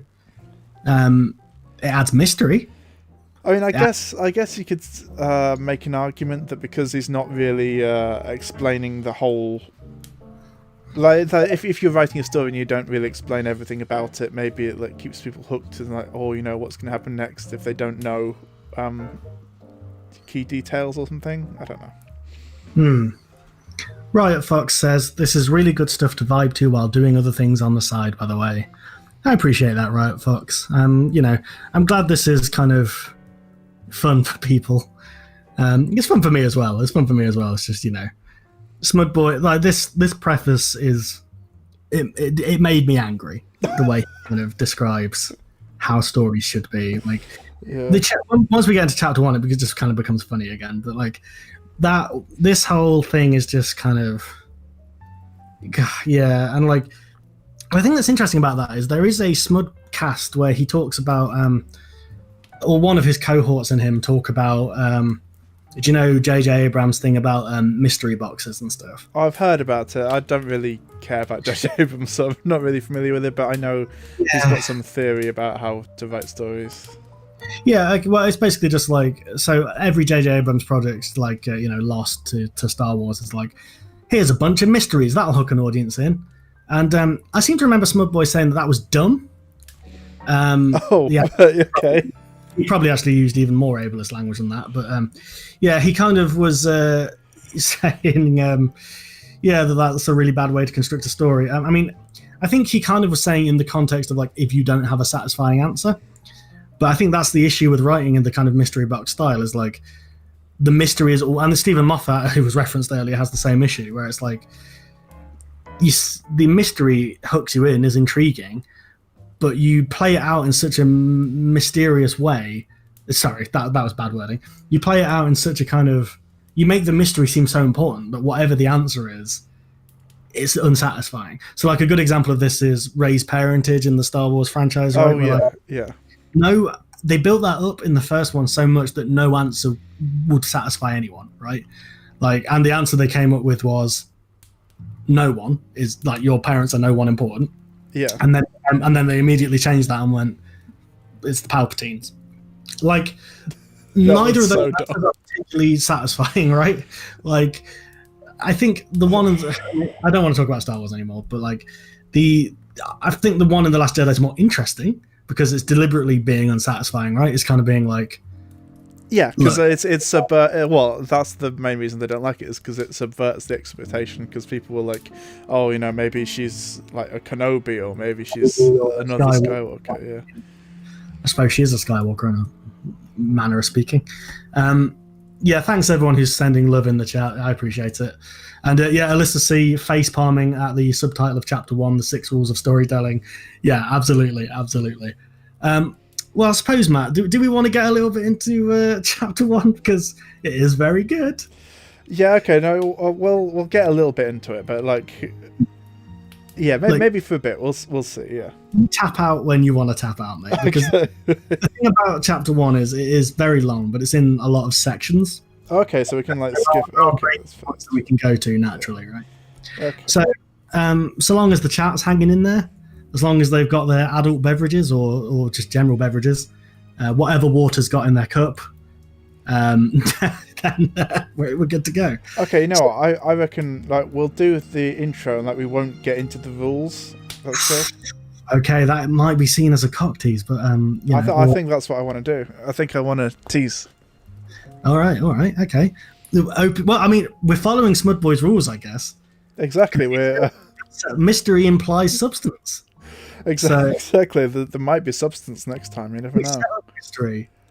Then yeah, all right. Yeah, we'll get through the intro of Chapter 1, and then we'll end just before the rules start. Although, God, I am so hungry to read these rules out to people. Okay, well, maybe we can do that next week or something. Oh, they're so good, though. Okay. Where are you, Alyssa C? That it's almost 9 a.m. America, maybe? I think it's around that time in the US. Yeah, broadly in the US. I don't know. Chapter 1, The 6 Rules. So we open with a quote from Harlan Ellison. Are you familiar with Harlan Ellison, Matt? Vaguely, yeah. Yeah, so science fiction author, and no longer with us. Science fiction author, fierce defender of authors getting paid correctly, which is a good aspect, but in a lot of other walks of life, a total blowhard.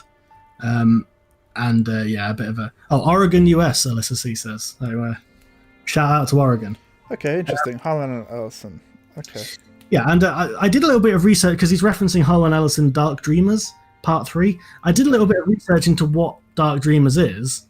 Yeah. It seems to be a TV show from, I think, the late 80s, early 90s. Okay. I'm judging by the production quality of some of the clips I saw, rather than a date that I found, because it seems to be out of print or kind of lost to time. Yeah, our Lovecraftian friend says, I have no mouth, but I'm a scream. That's a famous Harlan Ellison story. Is that Ellison? Okay, yeah, I do know that one. And incidentally describes how I feel about reading Smudboy's book. I have no mouth, but I'm a scream. I remember. I know him. Yes, he wrote the original book, I, Robot, and then had a massive thing about it because the movie wasn't like the book, right? He didn't write I, Robot. That's Isaac Asimov.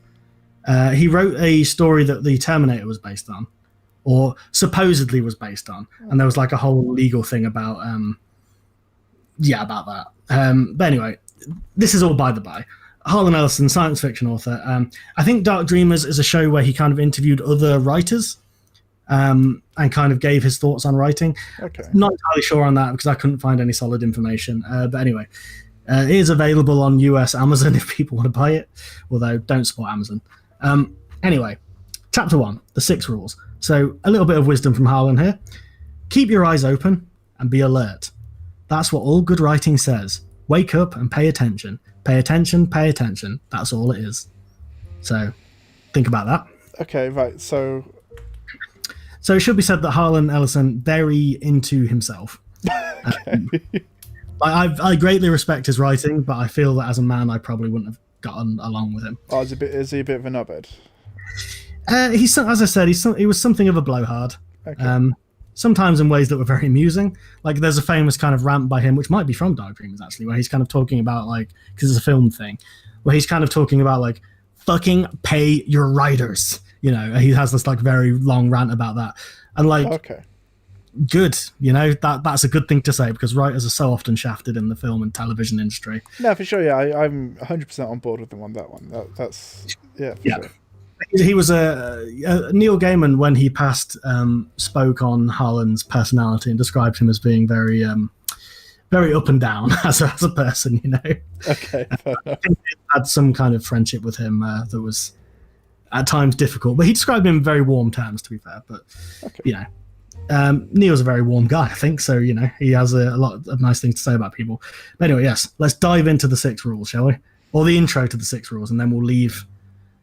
Well, our Lovecraftian friend says, when I met Ellison, he was an utter bellend. So that is now the canon opinion of the show. I love that. So just before we go on, I do want to say that, like, so basically what this argument is, or not this argument, this quote is about, is just kind of like sort of observational stuff, I guess, sort of like write like what you know and experience as much as possible, right? Yes. Yeah, sorry, I got distracted. Under the Thunder, yes, Harlan Ellison copyrighted his name. That is one of the things he famously did. Why would he? What? Why? I don't know, man. He had a chip on his shoulder about damn near everything. Okay. Yeah. This quote, I'll be interested to see how relevant this Harlan Ellison quote is, and it is not the only quote in this section, and it's not the only quote from Ellison in this section either. Okay. In this chapter, I should say. So anyway, Smudboy begins the chapter thusly. Writing. Oh no. Oh, the French. You see what I mean about, like, it immediately becomes so funny. Like, after the preface was so annoying and aggravating. This is the thing with Smudboy. He aggravates me, but then he delivers me a paragraph like this, which makes me love him again. So let me start that again. Writing. Oh, that's so good. Writing. That romantic, philosophical, hair-pulling, kinky, idealized, noble, ignoble, intellectual ego trip of an exercise in generating notoriety.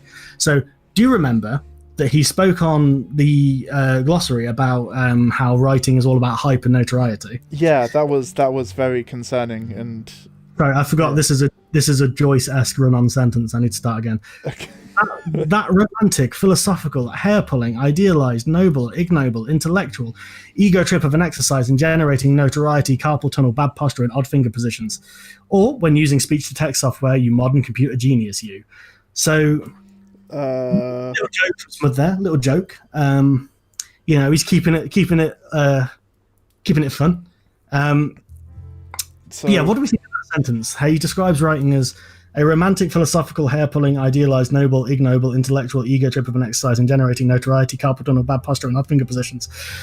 So, what do we think of his description of writing there? I think it has the impression I get of it is it's what someone thinks writing is when they haven't done any writing.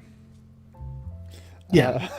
No, I get that, but like someone who idealizes the concept of writing, but isn't a writer themselves. This is what people think writers think writing is, right? This is how a writer would talk in a film about writing. Yeah, for sure. Yeah, I mean, to be fair, I don't like do any like creative writing, but like, I write stuff for my videos and stuff, and then, like, this doesn't like resonate with me at all. And I'm sure, well, you're a writer as well. You actually are a creative writer. You've actually written and produced a film. So, like, what do you think of this description? I think you're writing wrong shit, to be honest. But, yeah, this whole thing about the romantic, philosophical, hair-pulling, idealized, noble, ignoble, intellectual, ego trip of an exercise and generating notoriety. Like, first of all, generating notoriety, that's nothing to do with anything. Like, forget that. Yeah. Romantic, I suppose. But again, depends what you're writing. I mean, like, yeah, like if I don't know, presumably Smudboy. I don't know. Maybe if you're writing a romantic story, but I mean, if he's like, if I don't know, maybe he writes his YouTube videos, and if so, I can't imagine that being romantic. Pretty off the cuff. I will say, our Lovecraftian friend in the chat says, I think Smud is describing typing, not writing. That is true. Definitely, as the sentence goes along, he is, because he's like, it generates notoriety, carpal tunnel, bad posture, and odd finger positions. Yeah. I assume that's him trying to be humorous. yeah, I mean, And to be I think, fair, I mean, like when you say writing, you don't necessarily mean writing with a pen. You do mean the yeah, like typing, yeah. yeah, yes. I mean, I that makes sense. I'm not going to give him too much. No, but I think, I think he's just trying to be funny here. It's not really working though. And the romantic philosophical hair pulling. Hair pulling, I guess he means frustrating. Like, yeah, I agree that writing can be very frustrating at times. But I think anyone who's like a seasoned writer, and I'm not saying that I am, like this idea of writing is this kind of like where he's describing it here, as much as he is talking about typing specifically, he's kind of giving this like this frilly cuff feather quill version of writing, right? Where it's like, I am describing the human condition, and I'm, So it's basically in his mind, it's sort of like Shakespeare writing Macbeth, like. Yeah. But anyway, look, so we've got through that. He says, entertain, teach, cathartic mental exercise. Whatever your goal, there are right and wrong ways to get there. This book, so a cathartic mental exercise, there's a right or wrong way to write that, apparently. This book deals with writing for fiction and making sure you get there while only blaming genetics for your hairline.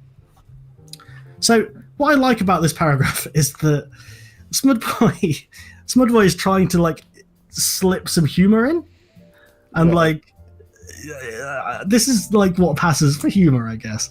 But yeah, he's saying, this book deals with writing for fiction and making sure you get there. So he's saying like, so you're not pulling your hair out whilst you're doing it. Yeah. So I mean, do you want to dissect that paragraph a little bit? I mean, I guess like barely a paragraph. It's a list. Entertain, teach, cathartic. Well, again, as you said, like how is the right or wrong way to do a cathartic mental? Because to be fair, I imagine most people who do some writing mostly do it for enjoyment, right? Like, I mean, yeah, especially if you're like unpublished. Or if you're, yeah, like there tends to be more of a specific purpose than just your own notoriety, as he says here, or like the ego trip or whatever. Like, I know obviously a lot of writers are, quote unquote writers are very pretentious. Yeah.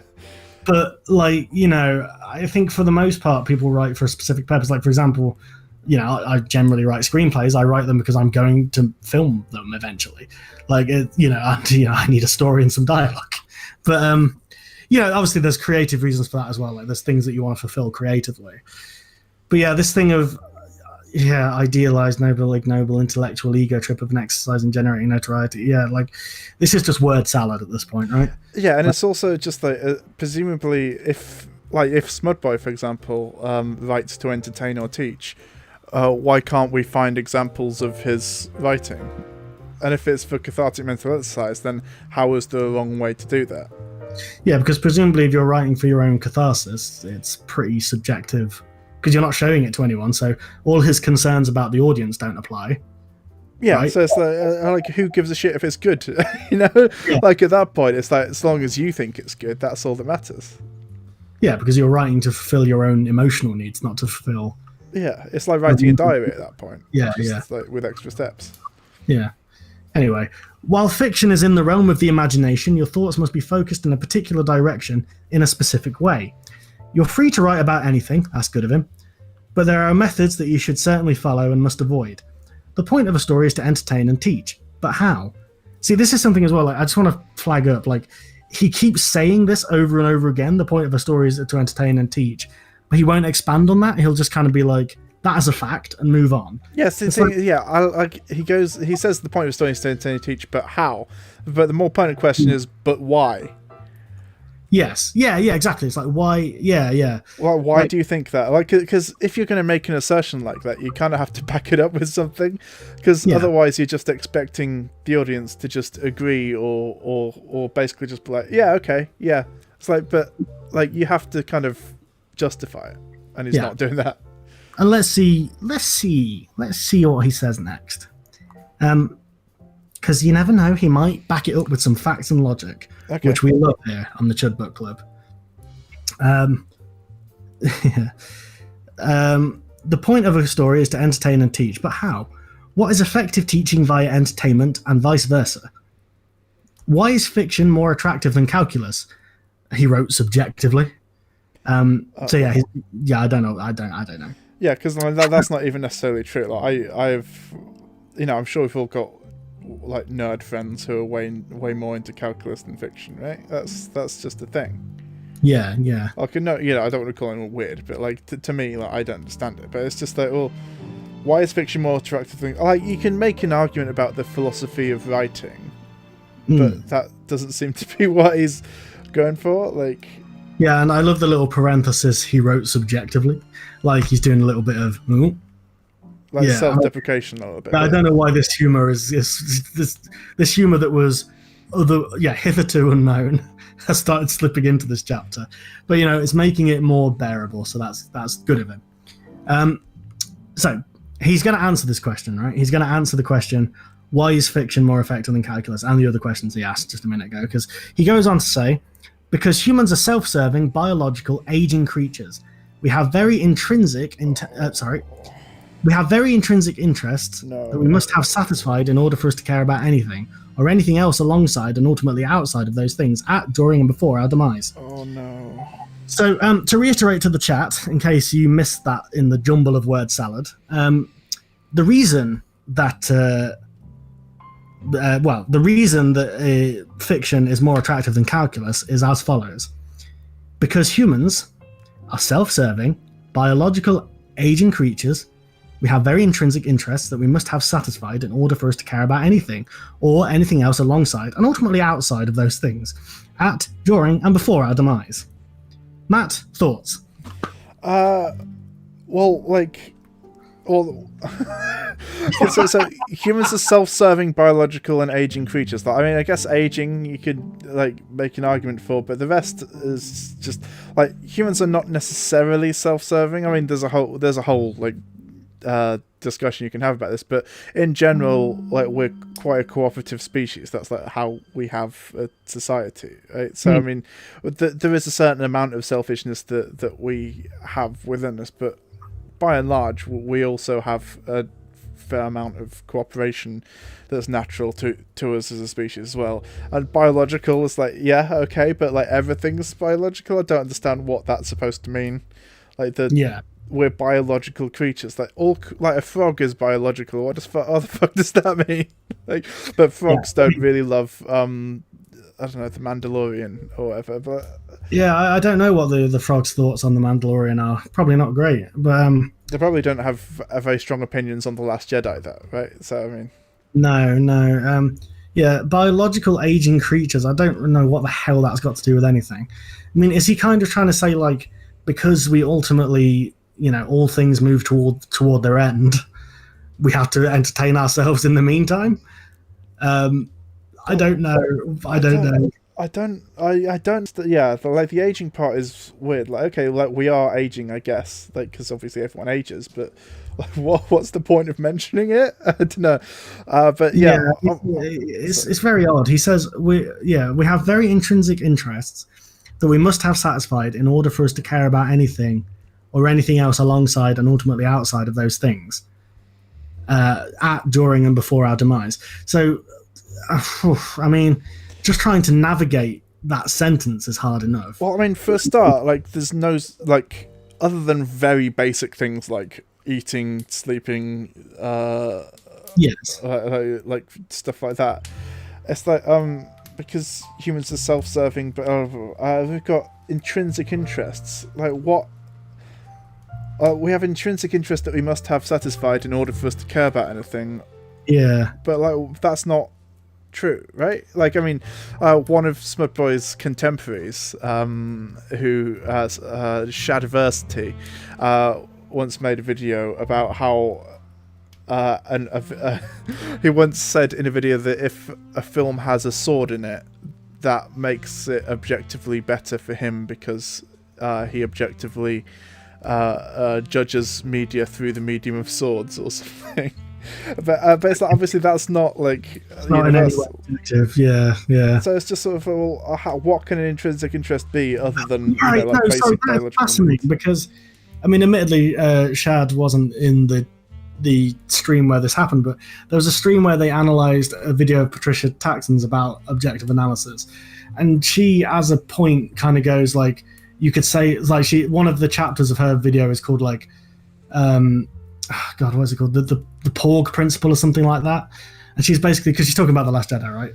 And she goes, and she kind of explains how these quote unquote objective critics work. She goes, if we're judging things by the metric of how many porgs there are in the film, The Last Jedi is an objectively good film, right? And like, it's a joke. She's using it as like a way to illustrate that like their quote unquote objective standards are anything but. Yeah. And they like rip her to shreds over that. So it's fascinating to me that this Shad bloke is just going, oh, a film is objectively good if it has swords in because I judge things, because that's exactly the same as the Porg argument, right? Yeah. That's, oh my God. But like, this is the point. There's no such thing. This is what happens when you just get high on your own farts, isn't it? I mean, you just like, I mean, Alyssa C is exactly right. I can't tell what this philosophical diatribe has to do with the rules for storytelling. It has nothing to do with the rules for storytelling. I mean, this is nothing to do with it, right? He's just going off on one about humans die, so we need stories. Yeah, God, anyway, let's struggle to the end of this bit. These interests are fairly established. So, sorry, to clarify, because I just jumped back in, he's talking about the intrinsic interest that we must have satisfied in order for us to care about anything or anything alongside our basic needs, right? That's what he's trying to say. These interests are fairly established and change only in intensity as we age. So you have the same interest from when you're born to when you die, but the intensity of them changes. We all seek fortune and love, comfort and excitement, knowledge and wit. We all like pleasure and mostly hate pain. And this is interesting. Parenthesis, unless you're into that, Socrates said grudgingly. So our theories that Smudboy might be a little bit kinky are maybe being given some weight here, but I don't know what the Socrates thing's about. So it's like these interests of I don't understand, like, these interests of, they change only in intensity as we age. So is he basically just saying like, ha ha, old men don't fuck or something? I'm not sure what that is, but like, I don't really know what that means at all. Yeah, because I mean, I suppose as a child I didn't really care about like fortune, but you know, it's more relevant to me now, I guess. But again, I don't really know what any of this means. So we seek fortune and love. Like, again, like, I think these things aren't universal either. Like, I mean, I know it's like sort of a bit sort of, I don't know. It's just it's. Sorry, people are trying to pass the Socrates thing. It's beautiful. I don't know. It's not universal at all. So you could say like, oh, people seek fortune and love. Like, for a start, like, I don't seek fortune at all. Like, I do not give a shit if I get rich or whatever. Yeah, I mean, I suppose by fortune he might mean like, you know, enough money to survive, or you know, I don't think he's necessarily picturing Dick Whittington going down to London to seek his fortune, you know, because the streets are paved with gold or whatever. Okay. Like, I think what he means is like good fortune in general, right? Like, I don't think he's saying we all seek wealth, because that's objectively not true. Right. Okay. So we all seek good luck. I don't know. That seems weird as well, right? Again, it's this issue he has with word choice, where he chooses words that I think he thinks make him sound more intelligent, but what they actually do is obfuscate the meaning of what he's saying, because it all none of it makes sense. So like, again, we all seek love. Like, that's not necessarily true. I mean, Smudboy, I think we could probably say that throughout what he said in this book and his weird YouTube career, is that he does sort of seek admiration and attention from other people or his audience. Right. But I mean, like, I like to say everyone's seeking love isn't necessarily true. You know, some people are, you know, if you say like even romantic love, like some people are happy, you know, being single or whatever. Yeah. So it's just like, it's not. Again, love again can be defined in so many ways that it's like, yeah, I guess to some extent most people seek companionship of some kind. Yeah. But again, most people, we're not talking about homogenized standards here. We're talking about, you know, most people want some form of affection in their lives, whether that's romantic, platonic, or familial, right?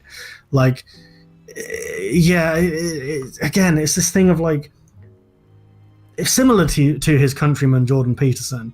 He just says things without backing it up. He just says things, and just you're supposed to just go, yes, that is a universal truth.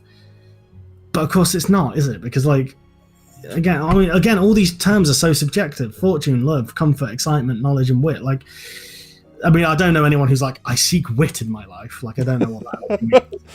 Yeah, it's nebulous because, like, yeah, you could say if you're someone who's like, I really want to be a chef, like they would seek knowledge of the ways of the culinary expert, right? Like, they seek knowledge of their profession, perhaps, you know, or they seek to improve their skills, you know.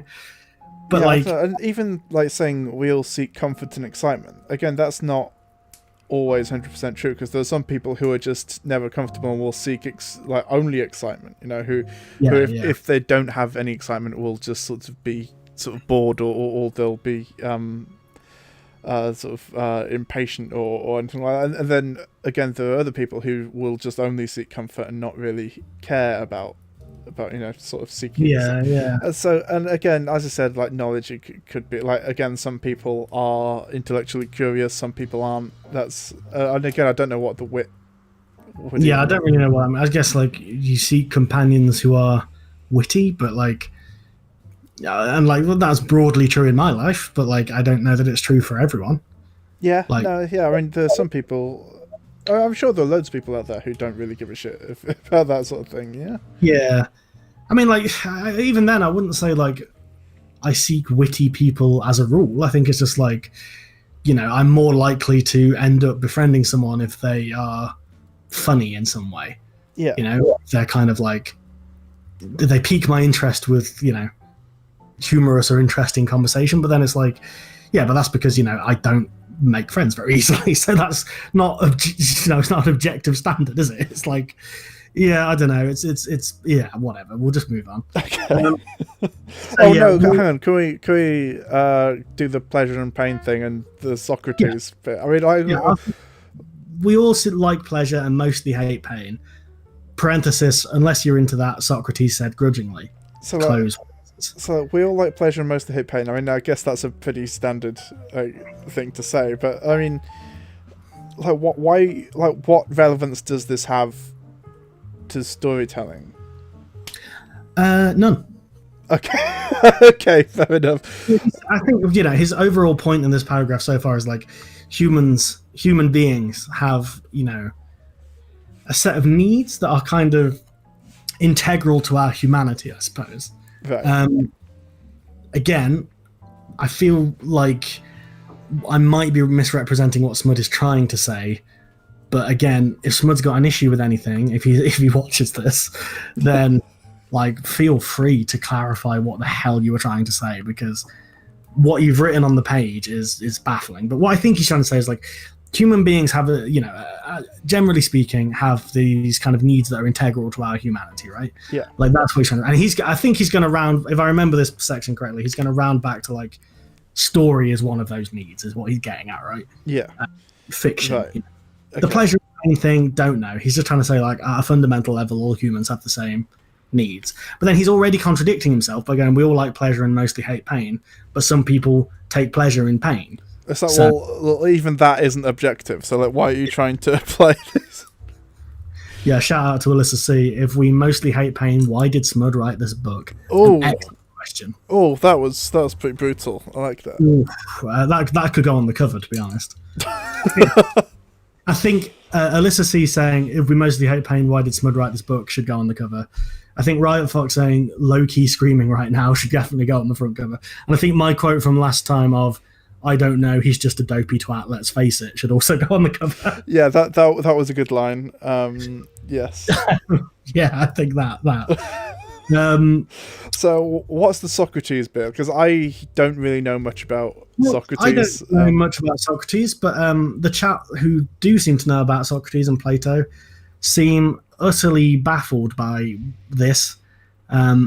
I don't know if there's something we're missing here. Like, is there something that Socrates wrote about pleasure and pain? I know it was like a running joke in like some old like ContraPoints videos that she used to make jokes about, like, what do you think, Socrates? But it's just sort of like he's sort of positioning himself as Socrates, and it's like, yes, I've got a opposition to my argument, but then I'm not going to deal with it. So it's like, why bring it up in the first place? Is Socrates, is he the guy who's like, I know he's a Greek philosopher, but I'm not super up on my Greek philosophers. Is Socrates, did he do a lot of like dialectics? Is that him? Is that where we're getting Socrates from? I think so. I'm not entirely sure.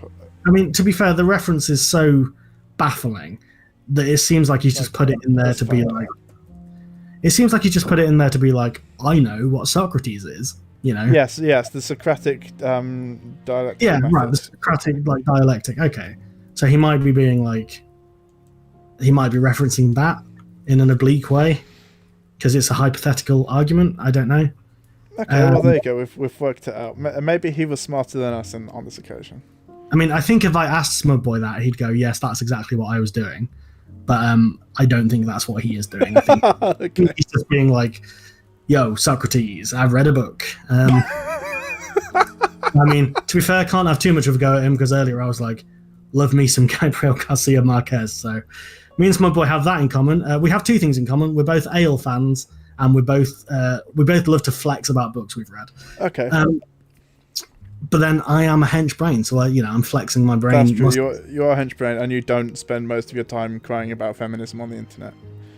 No, just some of it. Just some. No, I don't cry about feminists on the internet at all. Yeah, especially not Anita Sarkeesian, who, as we said last time, who even cares? Yeah. Yeah, let's just see. Socrates would ask Smud what the fuck he's trying to say. Yeah, totally agree. Anywho, so Socrates said grudgingly, we sometimes seek retribution and redemption. Okay. I mean, true. Not really relevant to creative writing, but true. Okay, that is a correct statement. Okay. We do sometimes seek retribution and redemption. Yeah. If you don't write about if you don't write about things people actually and universally care about in some way, you won't have an audience. Well, first of all, this very stream contradicts that, because I'm well aware that I'm the only person who cares about Smudboy's book in the universe. But we've clearly got an audience. Hang on, so, like, if you don't write about things people actually... okay, like, I get that, like, don't make your... Like, a good tip, I guess, for a writer starting out is don't make it too niche. Like, don't start out with, like something extremely that like very few people are going to enjoy, get into if you're actually going to try and sell your ideas. But also, like the idea that like people universally care about is also sort of. So I guess my advice would be somewhere in the middle of that. Is that like don't necessarily like deliberately do what Smudboy is saying and try and make some kind of mass appeal thing, but also don't make it too specific. Yeah, because I think the thing with this is like what I would say is better writing advice is like write about something that's very specific. That's fine, and very niche. That's fine. I think I'll say specific rather than niche here. Yeah. Because we're talking about like a very specific like life experience, maybe, or like a very specific thing. So, for example, I've written my short film that's good is heavily features a woman going through miscarriage, which is obviously not an experience I've had, but is an experience that plenty of people have had. But I knew that like a vast contingent of the audience that would watch that haven't gone through that experience. Yeah. But what I tried to do, whether successfully or unsuccessfully, was like find the thing that's universal about that. Find the thing that relates to humanity in general about that. Like everyone can relate to grief, right? Everyone can relate to depression. So the specifics of a woman who's lost a child is the specifics of the narrative, right? But the more general side of it is everyone can relate to loss in any form, right? Yeah. So without meaning to get too self-serving about that, like that is how I would word that advice is like, it doesn't matter what the specifics of your story are, try to make your audience feel the more universal emotion, I suppose. Yeah, like have it grounded in something relatable, I guess. Yeah. And like I'm trying to think of good. I've not watched much recently to kind of pull from, but do you know what I did watch recently is the Queen's Gambit on Netflix, right? So I've not seen it. I've heard it's like Yu-Gi-Oh except with chess. Yeah, with chess, right? You're right. But the thing is, they know going into that, it's an adaptation of a novel as well, so they knew this is something they'd have to think about. They knew going into that the vast majority of the audience probably doesn't know how the fuck to play chess, right? Or has a very general idea of what chess is, right? Yeah. So what they do is they kind of frame all the chess sequences in the like people compared it to Yu-Gi-Oh, but like you could also say like Rocky or something like that. They frame it in that manner of like this is like a sports movie. It's all about like they make it very personal, you know? Yeah, that makes sense. I mean, I'm not really into anime or anything, but I've heard that a lot of anime is like that, like sports anime and stuff. Yeah, exactly. It's about the emotions of the characters, and it's about them being, knocked down or being built up and all the rest of it. So anyway, that's just my general thoughts on that. Look, we're so close to the end of this intro to chapter 1. Let's get there before we start pontificating too much. Okay. Where do we get to? We sometimes seek blah blah blah. If you don't write about things people actually and universally care about in some way, you won't have an audience. A good guidepost is you glorious finger cave painting, cave emerging person. Right. Okay. So like, but again, it's like a good guidepost is you, but it's like, well, again, it's this idea of universally caring about something, because no one that even say something as base as like sex, right? That you'll still have like asexual people who will just won't get it or won't be interested in it, right? Oh, hey, the real Dr. Crazy, nice to see you. Yeah, the real Dr. Crazy did post something in chat earlier, but I hid it because they put your name in it. So. Oh, okay, yeah, sorry, we're using fake names only. Henchbrain666. But yeah, so Oh, I can also confirm, Water, that I am not H-Bomber Guy. No, he's not H-Bomber Guy. No. But yeah, so I guess the idea of like a universal interest is just baffling to me, because unless you even if you make it something very basic, that's still not universal. So what could it possibly mean? You know? What could it possibly mean? I think that's your quote, Matt, for the cover. What could it possibly mean? Yeah. Yeah. So far on the cover, we've got like, he's a dopey twat. What could it possibly mean? And whatever else we said earlier. Anyway, yeah, so I don't know what this sentence means where it says, a good guidepost is you glorious finger cave painting, cave emerging person. I don't know what the cave painting, cave emerging bit's about, and I don't care to entertain it. So let's just go on to the next paragraph. Okay. While it's not easy to entertain and teach at the same time, you fucking prove that, Smud. You just might have fun, or at least have a sense of accomplishment when doing it effectively and knowing why.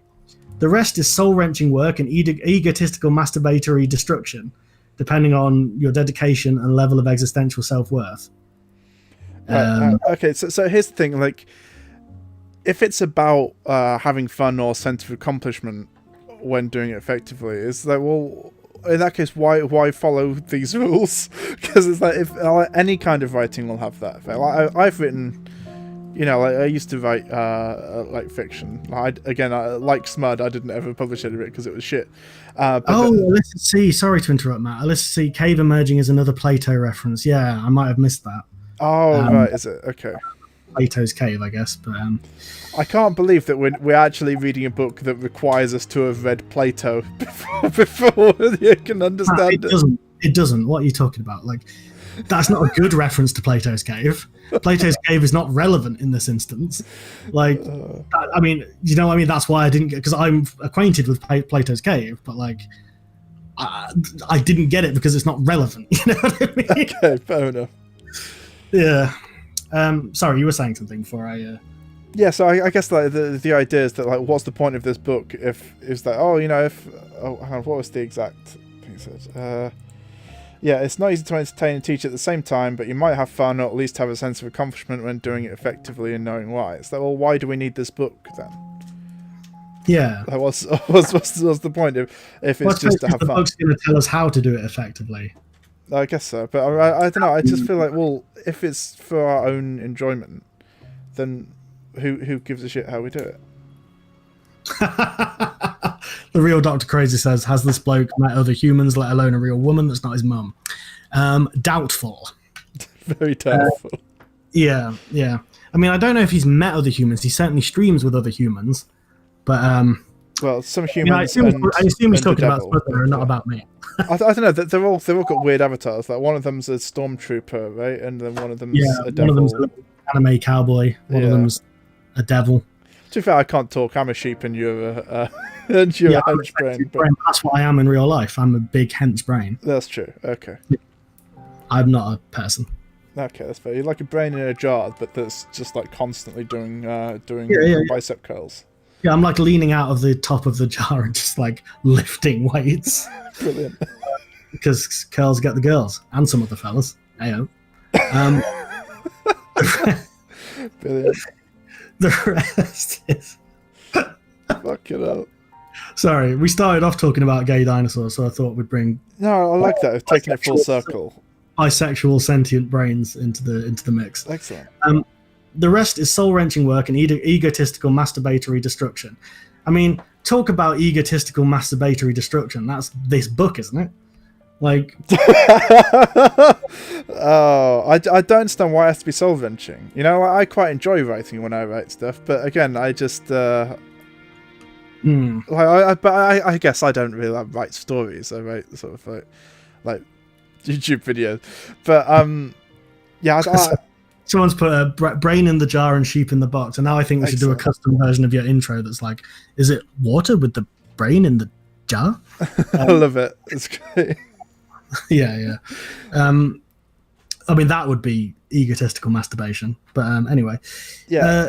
So, yeah, this sentence, sorry, it makes no sense. The rest is soul-wrenching work and egotistical masturbatory destruction, depending on your dedication and level of existential self-worth. So here's the thing, is that, like, you're talking about egotistical masturbatory destruction. Just a reminder that you pointed out to me just before we started streaming is that Smudboy, apparently 6 months ago, made a 4-hour-long response to a 15-minute video that I made. I think that's quite...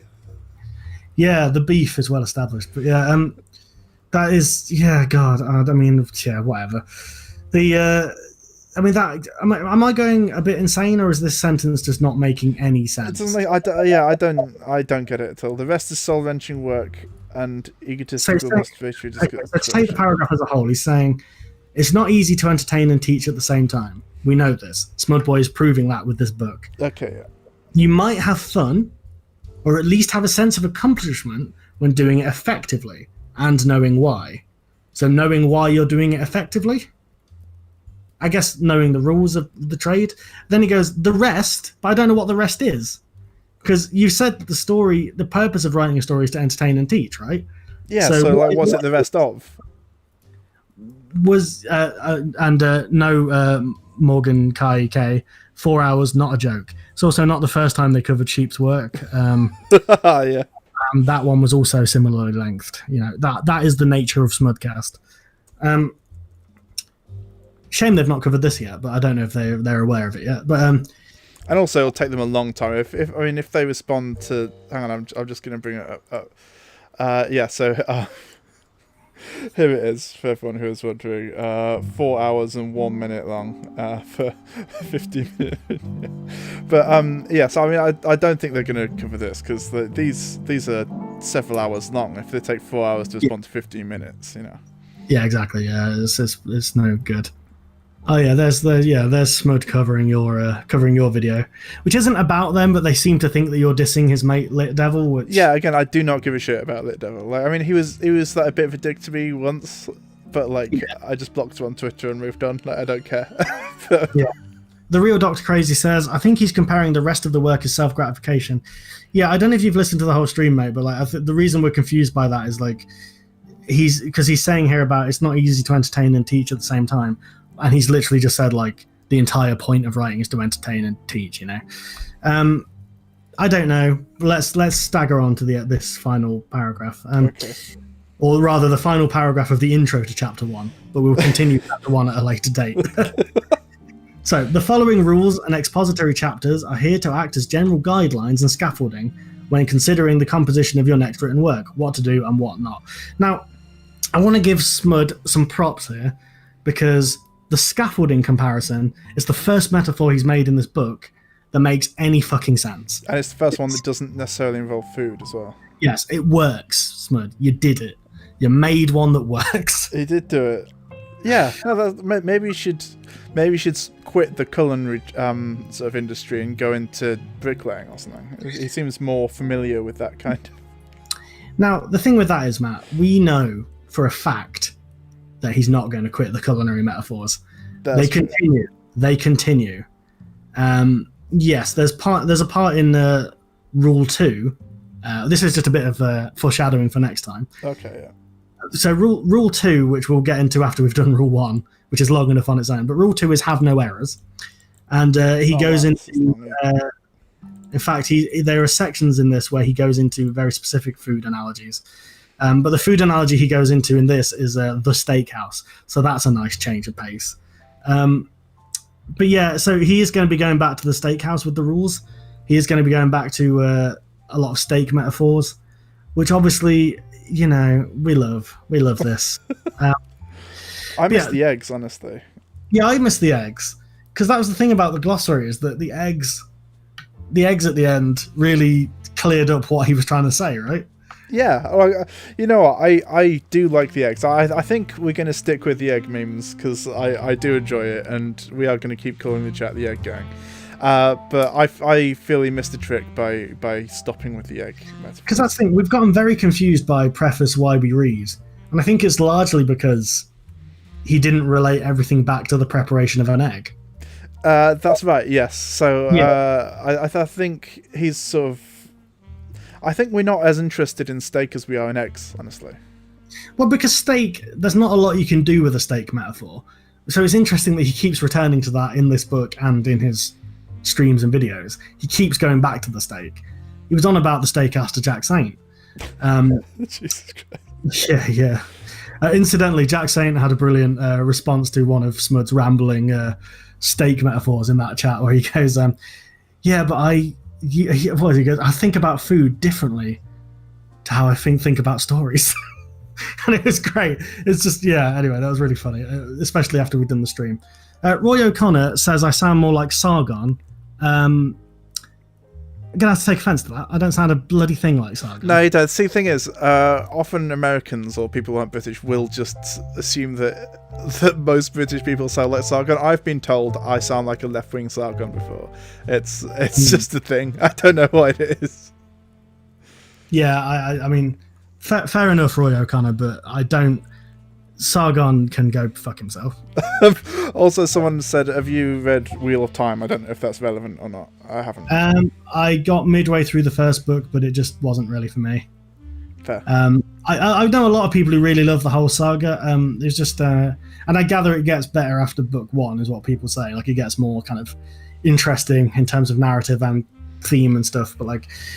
Yeah, it's one of those things where I don't want to sound lazy, but like a 13-volume series or whatever it is, where each book is like getting towards 1,000 pages. That, you know, I appreciate people who really, really love it, but it's just not for me. That's fair. Yeah. Like, it would take a lot for me to be invested in a series that is that long, you know. Yeah, like Under the Thunder says, I love Wheel of Time. Yeah. Yeah, exactly. Well, look, Matt, we're going to end there for today, right? Yeah, I think that's probably right. Because I don't know, maybe for the next few episodes we can do like depending on how long each section is, we can maybe do like an episode on each section, because they look quite long. Chapter 1 is long, and because it's sectioned into different rules, right? Yeah. The other chapters are a lot shorter. So we'll do. Yeah, maybe we could do that, or maybe we can try and do like a couple of rules an episode, depending on how much we stop to scream and shout. Yeah, well, obviously you've read it, so I guess maybe you can tell me that. Do you think there's going to be a lot of stopping and getting mad, or do you think we're going to be able to breeze through a couple of these at a time? I will say this: the rules chapter is going to be, I think it's going to be more fun for us to read. Okay. Because the preface we were getting quite het up, I think. I certainly was. I was coming at the preface pretty hard. Yeah, I could see you were getting a little bit mad. Yeah. yeah. I was getting irate. What I'm going to do, I'm going to stop doing deep dives into Smudboy lore now. I've done that's enough. probably a good thing for your mental health. I've done enough. Yeah. I know enough about Smud and his thoughts and feelings. I mean, I found out that, so, you know, we've covered it. We've covered it. But, okay. Yeah, I think what we'll do next time, I think the rules are going to be kind of more similar to the glossary, where we would it was a lot more dunking and a lot less deconstruction, you know? This one, there was more kind of philosophical prattle that we had to get into. I quite like that, though. I see, I want to actually get to the core of what these people think, you know? Like I am fascinated by the sort of people who do think that art can be subjective and all sorts of things. So it is good. This is why we're doing this, obviously, because we've got someone who's actually written their manifesto down. So yeah, I love that we keep calling it a manifesto. Well, it basically is, right? Like he's a terrorist. Well, no. Well, I was thinking more of like a political manifesto. Oh, okay. I mean, I was. You were thinking like a shooter's manifesto. Yeah, like a spree shooter's manifesto. Jesus Christ. Okay. Yeah, no, okay, yeah, like a political manifesto. Yeah, I suppose, or a philosophical manifesto. Yeah, I mean, look, the next chapter is going to be a lot sillier. I hope the chat are all here for that. Okay. Because we're going, as I say, we're going back to extended food metaphors. We're going back to the steakhouse. He's playing the hits in the next chapter. He tried to get, this preface was like the equivalent of like some dreary album track that the band insists on playing live, right? Right, yeah. Play the hits, mate. Come on. Oh, okay, I'm excited for that then.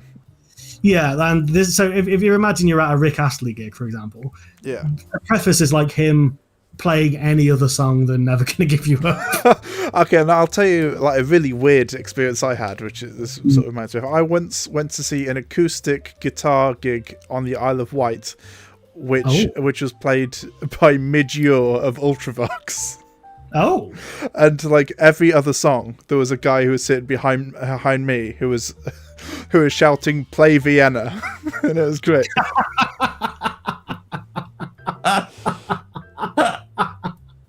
Oh, that's awful, but also hilarious. Yeah, so yeah.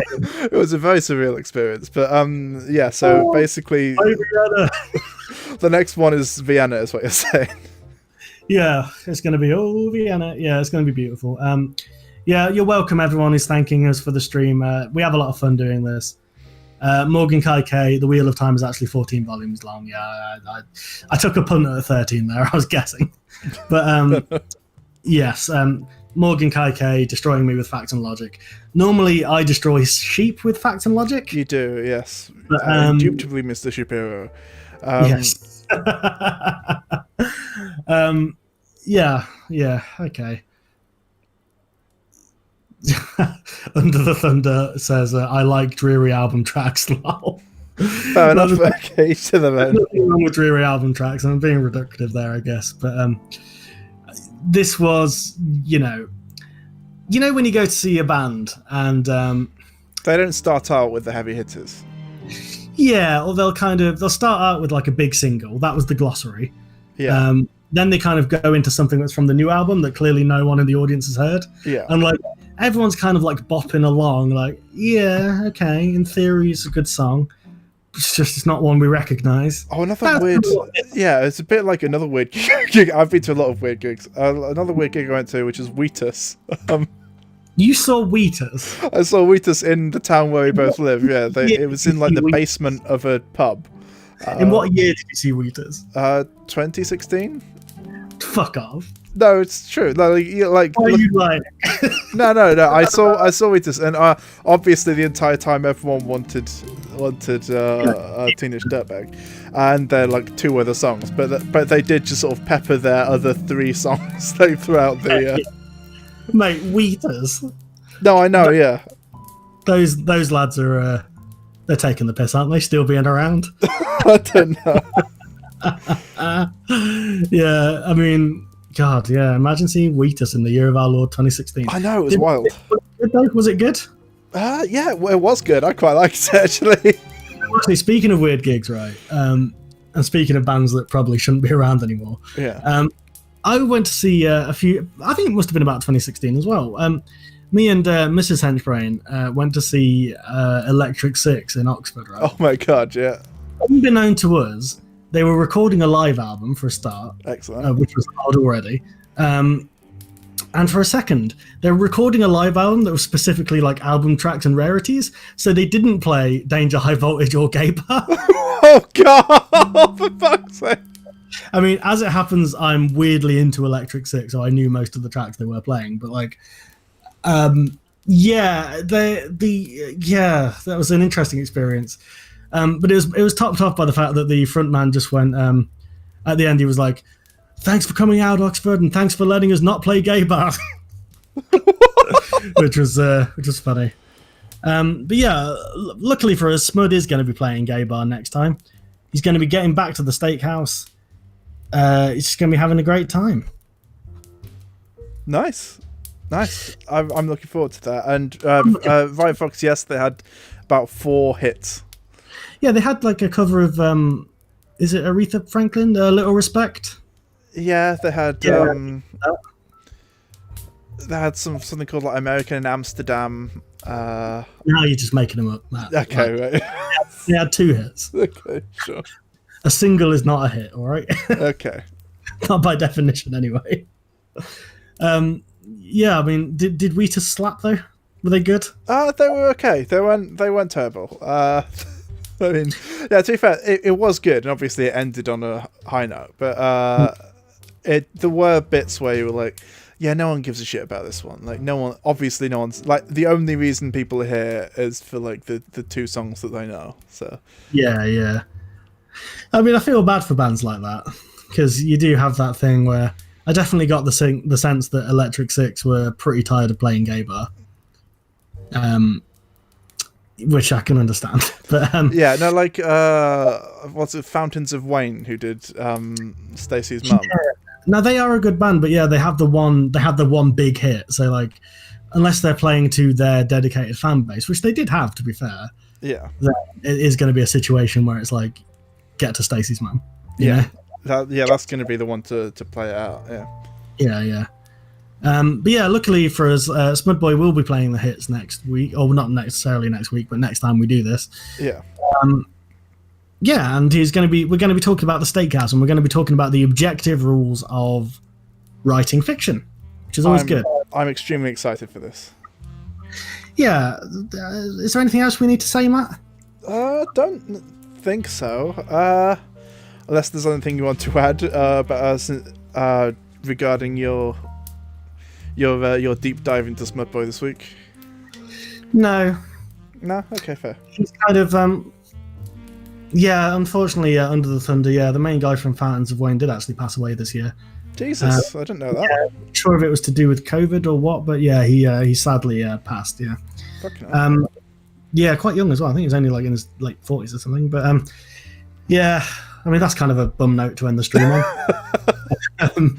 Let's pep it up a bit. Okay. Did you want to potentially plug the fact that you might have another podcast or live stream or whatever that might be coming soon, or are we going to keep that under wraps for now until it's? Well, as we've learned from Smudboy, yeah, history gives the impression of depth. Okay, I like that. That's good. We'll simply, to imply that there is some deep content coming soon, we'll simply say there's something coming soon.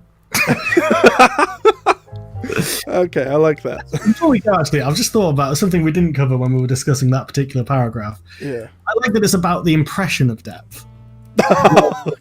Actual depth. Yeah, it's about creating the illusion of depth as opposed to writing depth itself. Yeah. So, look, chat, we love you. We want to cuddle you all. And, I don't know, just give you general affection to the level that you're comfortable with. We all love you. Thanks for stopping by. Thanks for supporting this. Probably ill-advised dive into Smudboy's mind. Again, I've had a lot of fun. I was getting agitated earlier. because that's the Smudboy effect. But yeah, I have a lot of fun doing this. The two that we've done so far have been really funny. Yeah, it's been great. I've enjoyed just sort of shooting the shit. Really, it's been good. Yeah, it's been nice, especially in these times of COVID where we can't necessarily physically hang out as much as we normally do. Yeah. Which, to be fair, it isn't enough. But look, friendship is good and friendship is pure. And if there's anything you should take away from this stream, it's that friends are good. It's good to have friends, especially when you have, a mental condition that means that you have to read things by people you hate. That's true. Yeah, you have no choice. Henchbrainitis. Essentially, this is like long-form therapy that Matt is like putting me through. Okay, well, I'm glad that I could force you to take therapy then, I guess. Yeah. Yeah, I like that last time we portrayed it as almost like a hostage situation, that I was like bombarding you with this stuff. But this time it's flipped around. We've subverted expectations. And, Smudboy won't be happy. No, Smudboy, if he was watching this, would be going, but the lore established that you were forcing Matt to listen to my book. My Smudboy impression isn't very good, is it?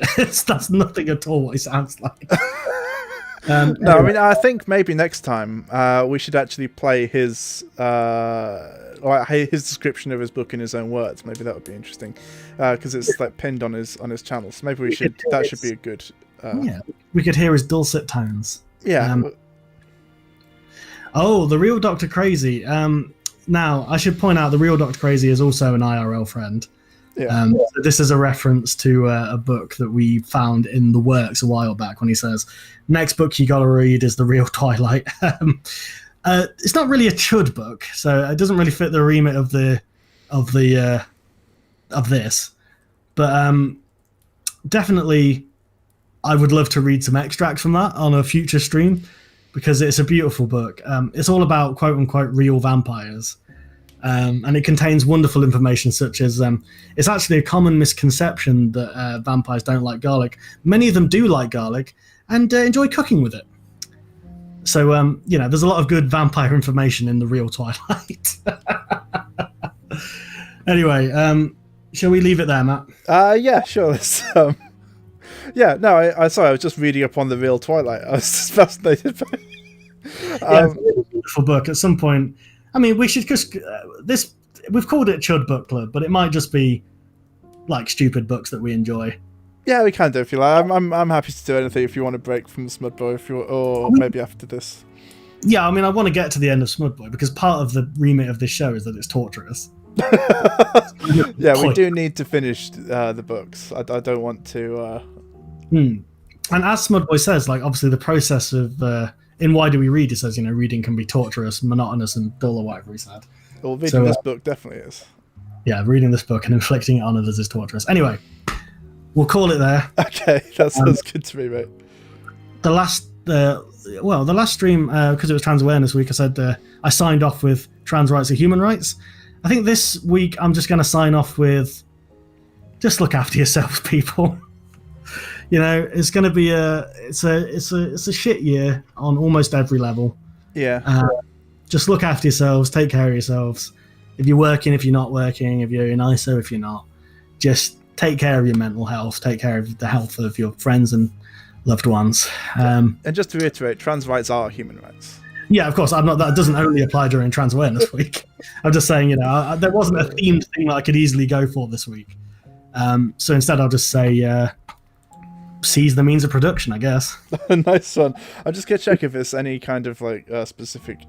Oh yeah, good shout. If it is a themed week, yeah, go for it. I mean, I won't let you, I'll fill the dead air. Okay, you go for it. I'll just go, oh God, I've got nothing to say to fill the dead air. What about this? Oh, yes, sir, I can boogie, but I need a certain song. Come on, Matt. I'm singing bloody Baccarat now. Brilliant. Okay, and it doesn't look like it is any kind of specific week or anything this week, I don't think. At least according to Google, it might be. And if so, I apologise, but Google lied to me, so... Yeah, no, it's cool. Yeah, so I think we'll just say peace out, seize the means of production, look after yourselves, and yeah, trans rights are human rights. If you've got someone in your life that you can cuddle, go and give them a cuddle. That's a good shout. We're really not very good at the outros for these, are we? We're not great at the intros either. I mean, the last one started off with just me repeatedly saying shit as I tried to figure out what was going wrong with my sound. Oh yeah, really crazy. It was Men's Day or something last week. That's a good point. Up the men, I guess. Men are good. Well, some men are good. Well, no, I think in general men are good. It's sort of.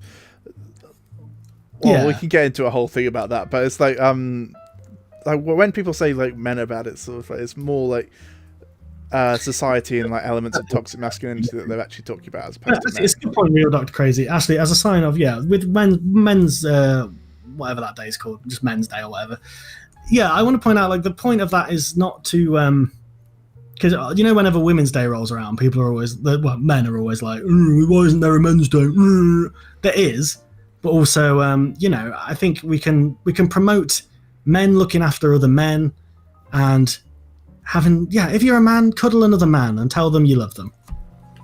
That's my sign up for this week. Yeah, and cuddle another man and tell them that you love them. I'll go as far as to say, real Dr. Crazy, I love you. My Lovecraftian friend in the comments, I love you. And Sheep in the Box, aka Matt, aka Channel Daddy, I love you too. Oh well, that's beautiful. And with that, I think we're going to end.